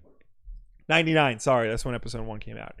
Here's what you can expect. Star Wars Episode 1 Racer gets a limited collector's edition featuring retro cart pin, commemorative coin, and reversible poster, all in a beautiful, rigid box that will fit right with your Star Wars collection. And there you have the picture, $89.99 limited collector's edition. You get a big black box. You get a nice poster. You get the game on an actual physical cartridge, and the cartridge is blue, which is interesting because the original cartridge was just a regular gray and 64 cart. They like to change the They do. Yeah. Here's what you get. Star Wars Episode 1 Racer cartridge playable on your console system in Anakin's Pod Racer color shell. Anakin? I said Anakin. You said Anakin? I did not. They spelled Anakin wrong. Just letting you know. Oh, blame it on them then. Who? Nintendo Life or? No, Limited Run Games. Oh, Limited Run. Premium book style rigid box with a silver foil stamping and certificate of authenticity, individually numbered. Game manual, 3 art cards, reversible 18 by 24 inch poster, commemorative coin, and retro cartridge enamel pin. That's cool. Yeah. That's a lot of money. It is. For a Nintendo 64 game in this 2019. stuff it comes with isn't that cool. Yeah. The pin's cool, but that's it. I also saw... I don't know if they're selling it this way, but they're also selling... I guess it's not a limited edition. Well, they're all limited edition, but it's a version of Episode 1 Racer, but the box is the Star Wars Episode 1 action figure card. Yeah. They do the toy box for some of these. For the previous run of these, they did Shadows of the Empire, the N64 game, in a Shadows of the Empire action figure box, which was really cool. That's cool. Those toys were cool. Yes. Star Wars Episode 1 Racer is a really good game. It is. And it is also a very pretty game on the N64, which is, it's tough to say that about a lot of N64 games, but this is, if you can get this upscaled right, it looks really nice. It's also one of the few games that runs at 480i, I think, that you can get to run at 480i. You can watch some clips from it in our Super 64 video. So that's cool. Limited Run's doing good stuff with some of the Star Wars license. Next, this is just some small stuff that we can talk about. So The Witcher came out. Yes, on Switch. That we're getting a Witcher-themed controller. This is cool. There it is. It's just a controller. Who's making the controller? PowerA. PowerA. All right, that makes sense. It's a wireless controller. Witcher 3 Wild Hunt is now available for the Nintendo Switch and well worth playing too, but there is even more Witcher goodness to come. That's right. You'll soon be able to play the game with an officially licensed controller or any other game for that matter. See, it works for any game, Will. Yes. That's so cool. The controller comes from Accessory Maker PowerA, featuring motion controls and 2 mappable advanced gaming buttons. They're right there on the back. We've got a full feature below. How much is it? That's all I care about. Doesn't say. $50. $50. There it's it. It's available for pre-order now. That's a lot. Yeah. That's a lot for a not pro controller. You know what I mean? Yeah. If it was like the 8-bit Duke controller, I understand because the D-pad's in a different spot. You're not going to get that anywhere else. I feel like if it was maybe even $10 less. Yeah, like 40. Yeah. Because this is still an aftermarket controller. Yeah. I mean, a pro controller, you can get it for 60. It retails for 70. So this is a good deal compared to the retail price of a pro controller. I mean, it's got a lot of features. It's wireless with Bluetooth 5.0, features motion controls and mappable advanced gaming buttons. Yeah, but for an extra $10, it's got a Witcher 3 design. You have to love The Witcher if you want to get this controller. I saw PowerA also made a controller pretty much just this, except the decal was the hot chick from Overwatch. They're all not gorgeous. The one that wears blue. The one that wears blue? Diva? Zero Suit Samus. Yeah, basically. Oh, Diva. She wears purple. What are you, colorblind? Maybe. I mean, she's got alternate costumes. Yeah, this one. Yeah, it's Diva. Oh, yeah, it's blue. Yeah, it's blue. It's blue. See? Blue and purple. It's got some purple. She's also like 16, Will. So there you go. Great. Now you're being canceled. Great. I think she's Korean. Doesn't so make they age well. Yeah. You know, maybe that's what you could blame it on that. I hate video games. Well, maybe you've just seen all of the fan art, and that's what made you. That's the thing. Like, I barely play the game. All I ever see is the stupid fan art and the people dressed at Comic-Con who are of age. Yes. Anyway, this controller is for people who have a Switch. It's just been sitting there while they play their PC games, and they're like, "Oh, The Witcher's on the Switch. Oh, I better get a Pro controller. Oh, wait, I can get a Witcher Pro controller." That's what this controller is for.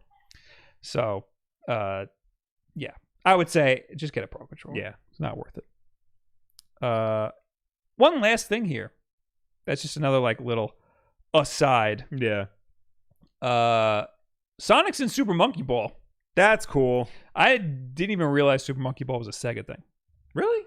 Yeah. Oh, it's very much a Sega thing. They had the little arcade game at round one. Yeah. And like those arcades, and it's pretty Super Monkey Ball is a fun game. I like Super Monkey Ball a lot. I was kind of tossed around the idea of getting this game because I like Super Monkey Ball, but now that Sonic's in it, bet your ass I'm gonna get it. Super Monkey Ball Banana Blitz HD, the upcoming remake of the Wii game, headed to the Switch, just got even tastier. Their words. That's right, you'll be able to play as none other than Sonic the Hedgehog when the game rolls onto a console near you later this month. The blue blur will be available as a hidden unlockable character in the game, although he's not exactly hidden anymore, is he? As you might expect, playing as the world's fastest hedgehog comes with its own benefits. In addition to boasting incredible speed, selecting Sonic automatically changes all of the stage's bananas to golden rings, complete with the nostalgic sound effects. You can check it out for yourself in the trailer above, and they've got screenshots for you below. It looks very good. Yeah. Sonic looks good in it. This leaked like the night before they announced it.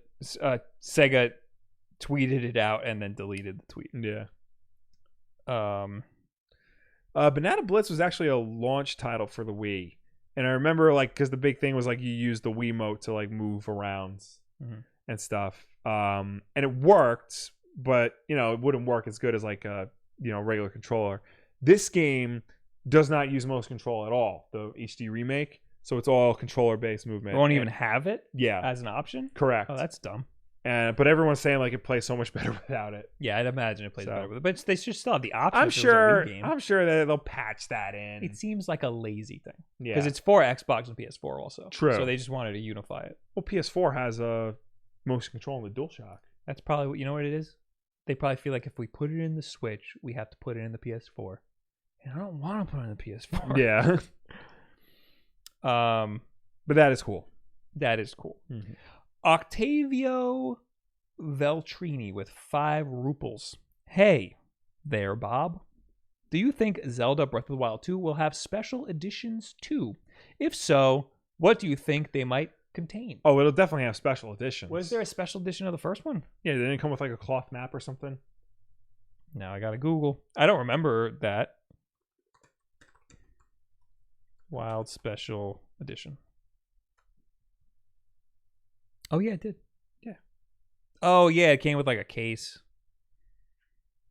Console not included. Oh no, it didn't come with the console.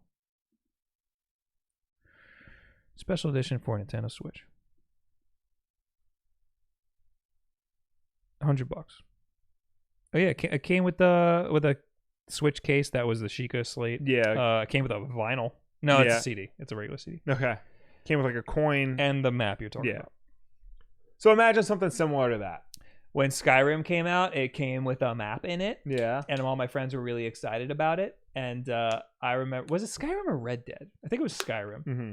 And the whole thing about the map felt weird. Yeah. It was the material was supposed to be unrippable. Yeah. So I was I worked at GameStop. My friend bought it from us, and I was like, look, see, the map's all weird because it's unrippable, and I ripped it right in half. And I was like, whoops, here you go. Bob Wulff, friend. Anyway, unboxing. Yes. We got a lot of stuff. No, we don't. Okay. Half of it we can't open. Okay. I think this is just I didn't even set up the B camera because there's only really this. Okay. Oh, it's Switch light case. Oh, nice. From nobody. Okay.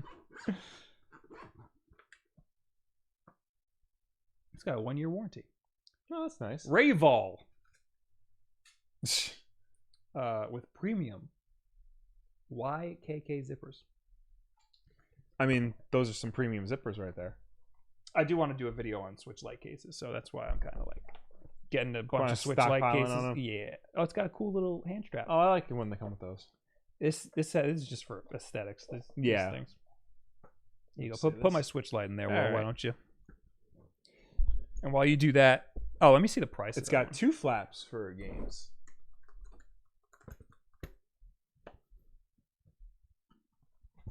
Ultra slim. It doesn't look ultra slim. It doesn't. I mean, also this picture looks way different. Feels like it's sturdy in there. $15. Not bad. It's not too bad. Oh, this is the one. This is a different one. $16, Will. Oh, wow. It's an extra $1 to have those little decals on the front. I think the one I was looking at before was a regular Switch. Yeah, the one I was looking at before was a regular Switch. It looks similar to the Tom Talk, but this they just put the decals on the top to like mimic that look. All right. So that's cool. Yeah. I'm not gonna say buy it because I haven't checked out every Switch Lite case. Every possible combination of Switch Lite case. This is from Teespring, but it's not. I think this is from Evan from Spawnwave. Okay. Because there was a little joke. Okay, you know what? You open it. Okay. Because I want to get your reaction. Let's see if I can pull up what this is based off of.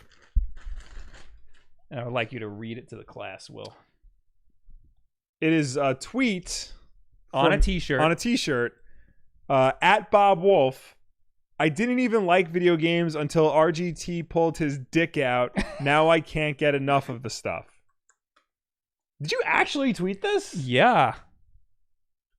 Okay. What's wrong, Will? I just don't remember you tweeting this. I just Googled Bob Wulff RGT Twitter, and I just got a tweet from RGT that says, spoilers, it tastes like pee. He's talking about the taste of the yellow Joy-Con.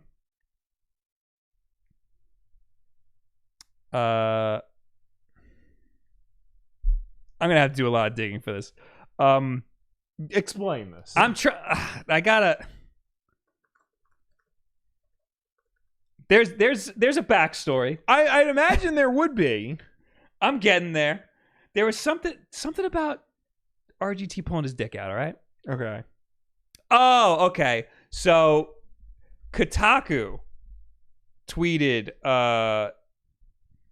They October 7th. Kotaku wrote an article, how to talk to people who don't play video games. Yeah. And I quote tweeted it and said, probably just like a normal person. Yeah. You know? Because that's ridiculous. That's not it. Yeah, probably just like a normal person. Oh, you found it already? Yeah. I'm still scrolling. So somebody responded, so not like RGT, who said, I usually just take my dick out in that situation. Oh, I found it. And then you said I didn't like video games until RGT pulled his dick out. That's why I didn't see, because you were replying to people. That's what it was. Okay. Yeah. RGT said I usually pull my dick out in that situation. Yeah. And he added Kotaku in that. And I said I didn't even like video games until RGT pulled his dick out. Now I can't get enough of the stuff. And then we have a shirt with that tweet on it. And it is a medium, so it'll fit you. Oh, good. I can wear this proudly at the next panel that we're on with either Spawnwave or RGT. Yes.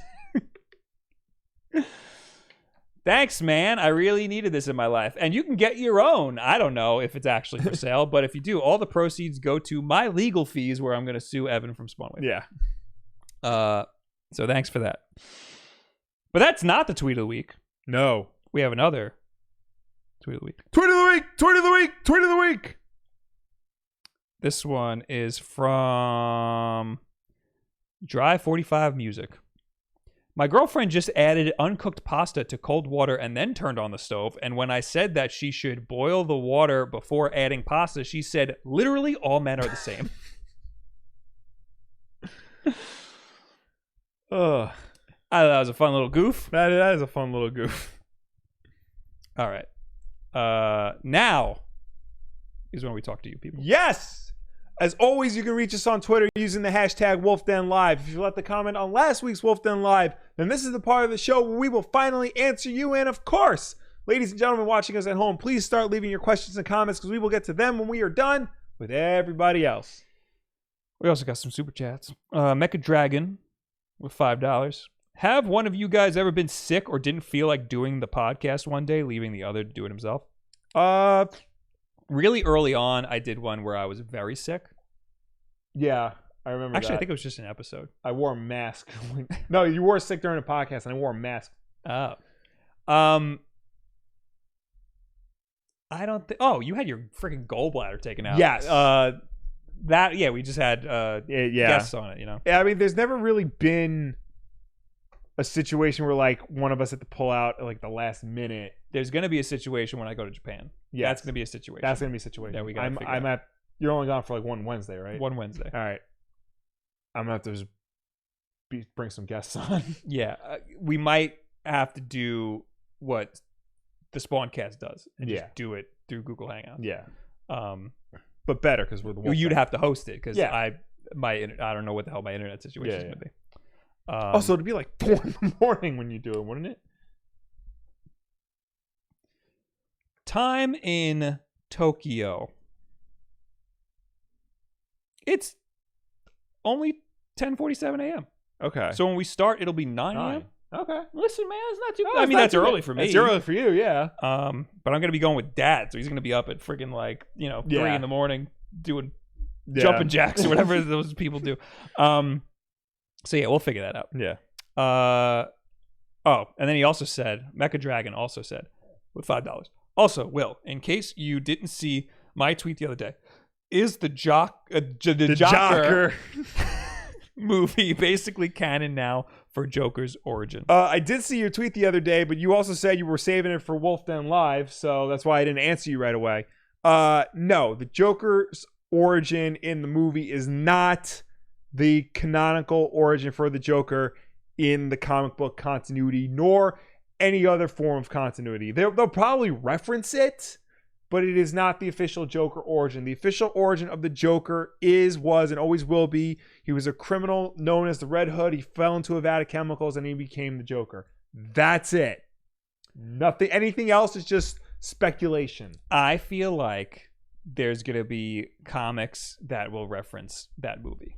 Yeah, well, there are comics that reference Batman '89. There are comics that reference The Dark Knight. Like the pearls on Martha coming out. That's like referenced in everything. Yeah. Like it's gonna. I think that the Joker movie is gonna spiral and become part of the canon. No, I think like they'll reference it at some point. Like, oh, there was once a comedian who like performed here, and then he disappeared around the same time as the Red Hood. But then they'll turn around and do something like, there was once a gangster who ran New York with boss Carl Grissom, but he disappeared around the time as the Red Hood.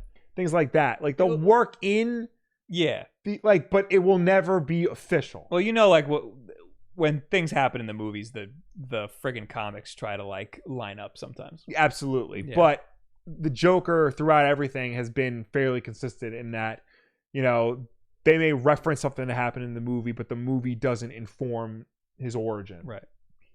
Battlefish 002. Thank you for the Twitch Prime sub. Mm-hmm. Carl Goshirt with $5. Thoughts on Kevin Feige becoming CCO of Marvel Comics? This is weird, and I still don't really understand this.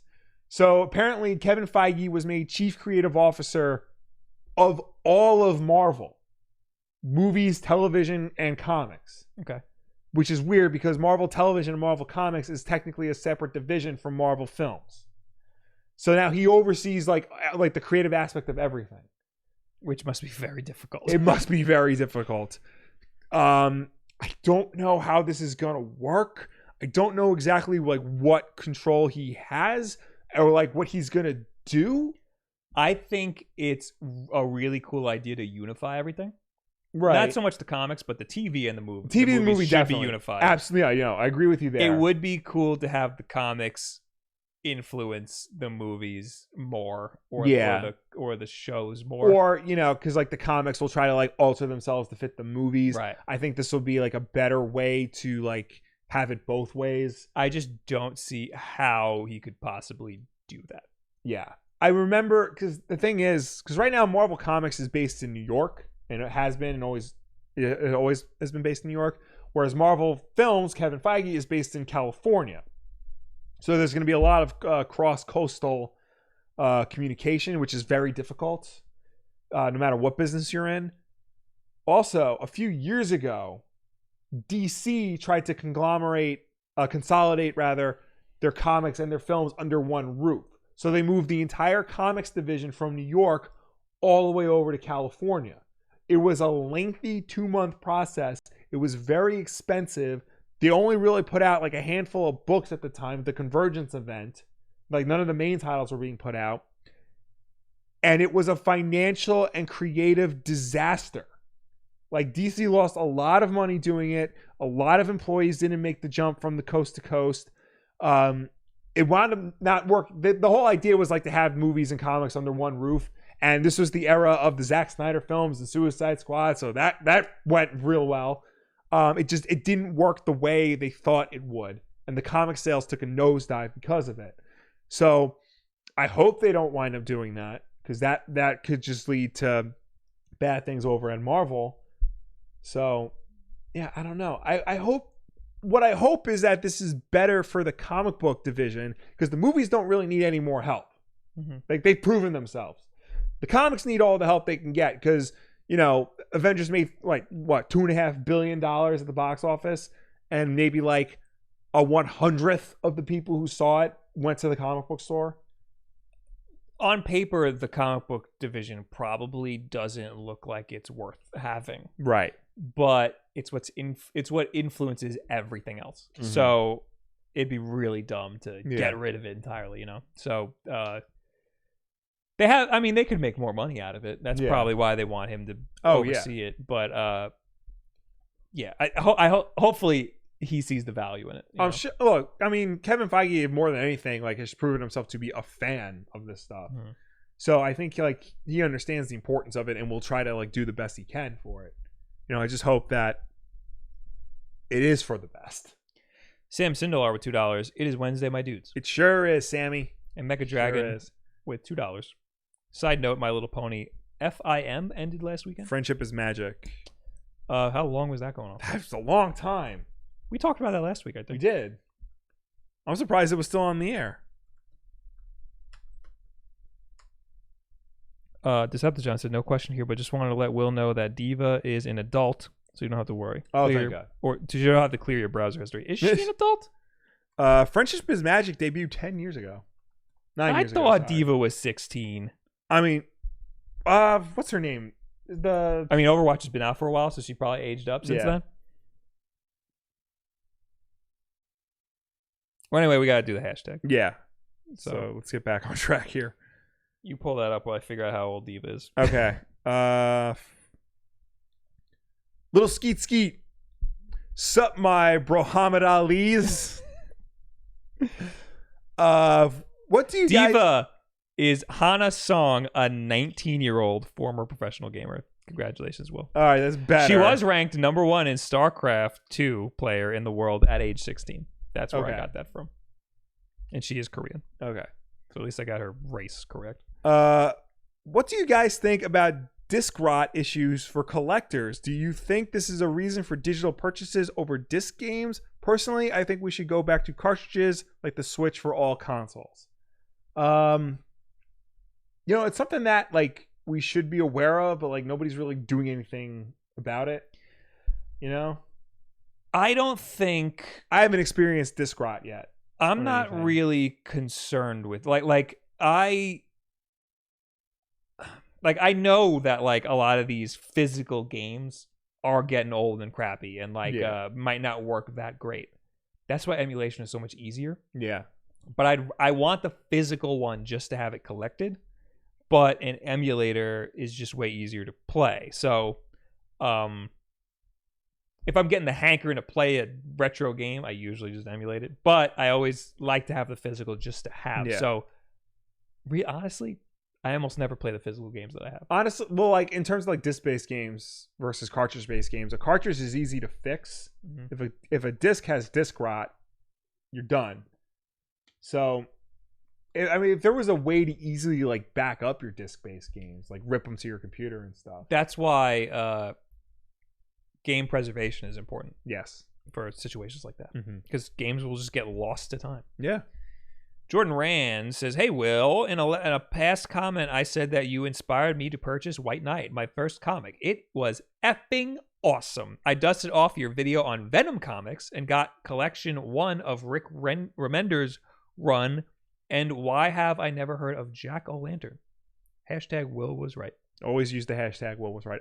Yeah, Rick Remender's run on Venom was incredible because you don't think Flash Thompson with no legs being a super soldier Venom is going to be any good, but it was. That was good. I read that was incredible. And Jack-O-Lantern, yeah, like out of nowhere, this minor ass character is now like the most sinister villain in Marvel Comics at the time. It's great. It was only like 22 issues, but it was like the best 22 issues on the market at the time. There's a crazy symbiote thing going on right now in Marvel Comics. Yeah, absolute carnage. Yeah. Like, I have to catch up on that because apparently like the Donny Cates and Ryan Stegman run of Venom was incredible, and it's Eddie Brock back as Venom. So I gotta like catch up on that. Do you know the whole thing with the symbiotes? Not entirely. Spoilers. The symbiotes are like a godlike creatures. Oh, okay. They're like celestial. They're not like we knew they were alien. Yeah. But now they're like celestial gods. Right. So that's what it is. That's what's happening now. Okay. And there's this whole big like crazy lore of the symbiotes that they're going into. I've seen like Miles Morales get hooked up with a symbiote. J. Jonah Jameson has a symbiote. There's like the one guy that created the symbiotes. Yeah. He's basically God. So anyway, King Mana High. Hi kids. A question for Will. Come on guys. What do you think of Sin Tzu as a villain for Batman? I remember him for a PS2 game. He was voiced by Kari Tagawa, aka Shang Tsung. But I've never seen him in comics before. So Sin Tzu was a villain created specifically for the Batman game, Batman Rise of Sin Tzu, for the PS2 and original Xbox. It was a New Adventures of Batman game. It was a 4-player beat 'em up. You play as Batman, Robin, Nightwing, and Barbara Gordon. The game was mediocre, and Sin Tzu really only appeared in that game. He was created by Jim Lee. Like, they got Jim Lee to design it, but he looks like a Bruce Timm game. Really? Yeah, Jim Lee created Sin Tzu, but they had to convert it to Bruce Timm art style because it was Batman the Animated series. Series. It looked like Bruce Timm. Yeah. So I don't know. I don't think Sin Tzu really had anything like, because you have Ra's al Ghul, basically the same character. So like, there's really no need for him. But yes, he was voiced by movie Shang Tsung. Super Saiyan, aka Jordan, or the other way around. Can we get some Wulff Den cardigan sweaters? Would be dope. Would buy. I mean, I would love to do that. I gotta do something. Yeah. I got a lot going on. Also, Will, why aren't you wearing a Wulff Den hoodie? The Wulff Den hoodie is very thick. It's a jacket. It's basically a jacket. Yeah. And I like the more thinner, smaller hoodies, especially for indoor use. I'm wearing a big fat. Yeah. I wore the Wulff Den hoodie all week. Yeah. My wife wore the Wulff Den hoodie this weekend. She loved it. So everybody loves it. Yeah. Everyone loves our hoodie. We're running out of stock over there. I'm purposely not restocking because I want to do a whole new line. Mm-hmm. NQ73 Power got his Joy-Con fixed according to Fred, and it works perfectly. Okay. Congratulations. I got to play my Switch because I haven't tested it since I tried cleaning it out. Seeing if that works. See if I still have the drift. I'm going to have drift on this bad boy because I was slamming into the dock, and everybody loves when I throw my Switch around like that. Got a big fingerprint on the screen now. Comments from last week. Lolo316. I need to know if the post office ladies won any more contests. It's been weeks and I need to know. I actually didn't see them because what was in the P.O. box was able to fit in the P.O. box. So I didn't have to talk to them at all. But I will ask. I'll report back next week. Imi Shimi says, these uploads are always feel-good content for a couple of hours. Thanks, guys. Oh, glad we can make you feel good.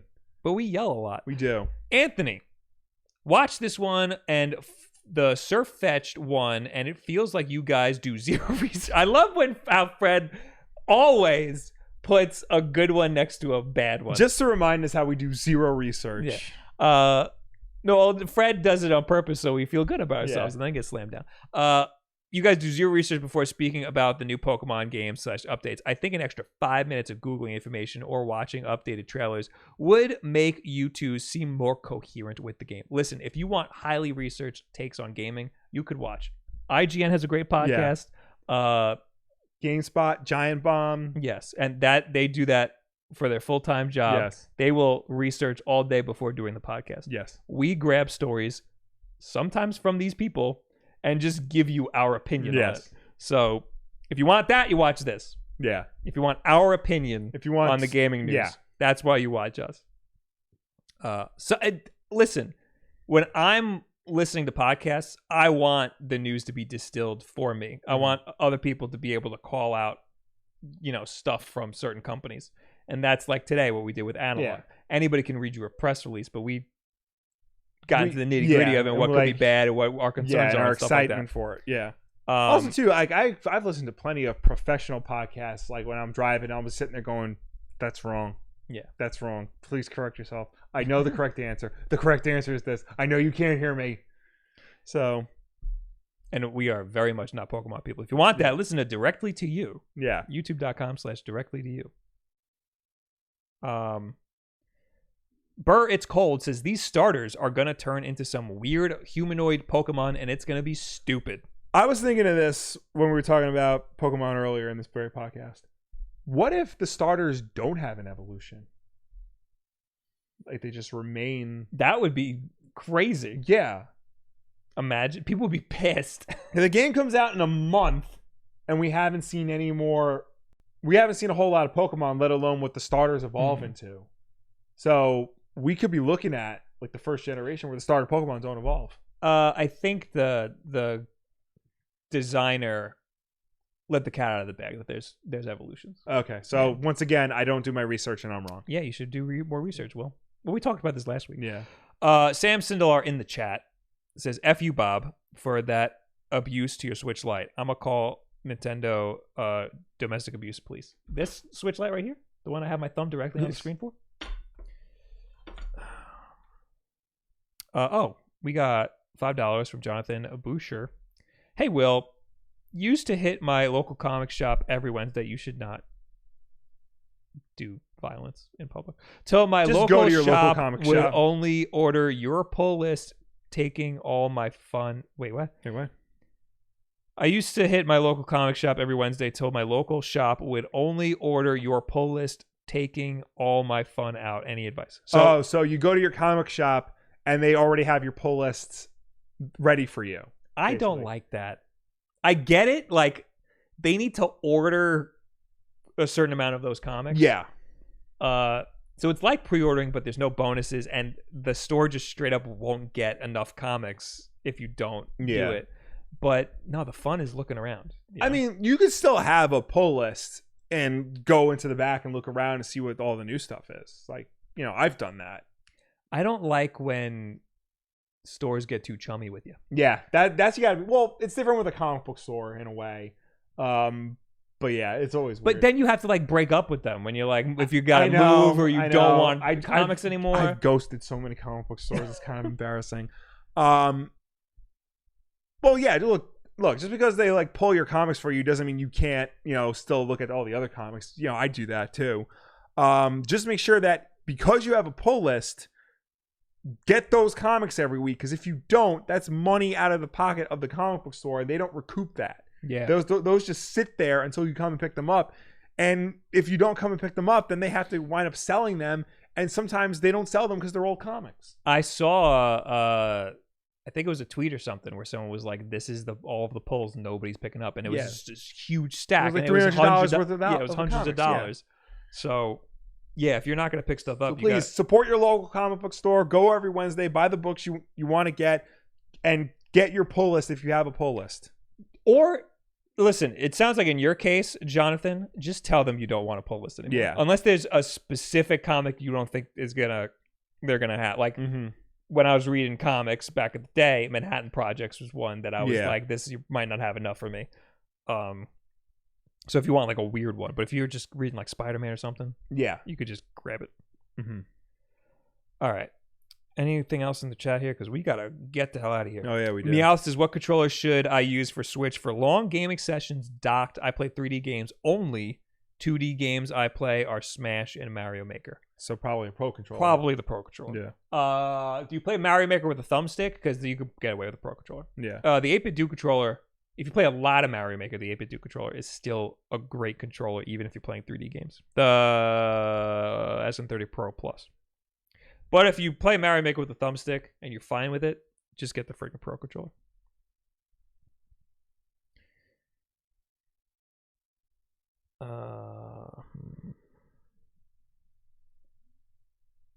Eric said, my favorite comic book store near me just closed. I was so sad. Is it Yeah. now a vape shop? Yeah. Because it probably is. I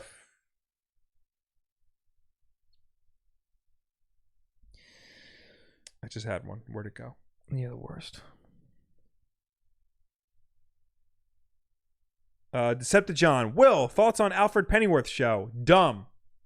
I haven't watched it. You know, I saw the trailer and it looked awesome. Like, if it wasn't called Pennyworth, the idea is stupid, but the trailer actually looked pretty damn awesome. Like, and the guy playing Alfred, like, is clearly trying to do a Michael Caine impression. And it's like, dude, Alfred does not have to sound like Michael Caine. Spoiler alert, the guy who plays Alfred in Joker, like, did a better Alfred impression. So, like, you don't have to reference him. He was fat. He was. But that's okay. Alfred was originally fat in his first appearance in the comics. Yes, when he was referred to as Alfred Beagle. Oh, yeah. Yeah. And people say, I don't know comics. Pennyworth, basically, he's like...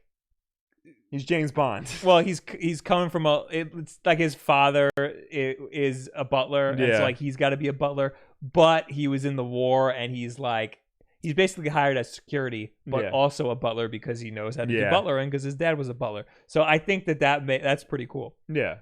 I mean, yeah, look, that's the story. Because he's basically an undercover bodyguard. Look, that's the story of Alfred. He has, like, military experience, and he went to serve as, like, for the Waynes, but we don't need to see 5 seasons of that. Yeah. I think that we don't have a lot of chat because YouTube chat's down. Really? Yeah. Interesting.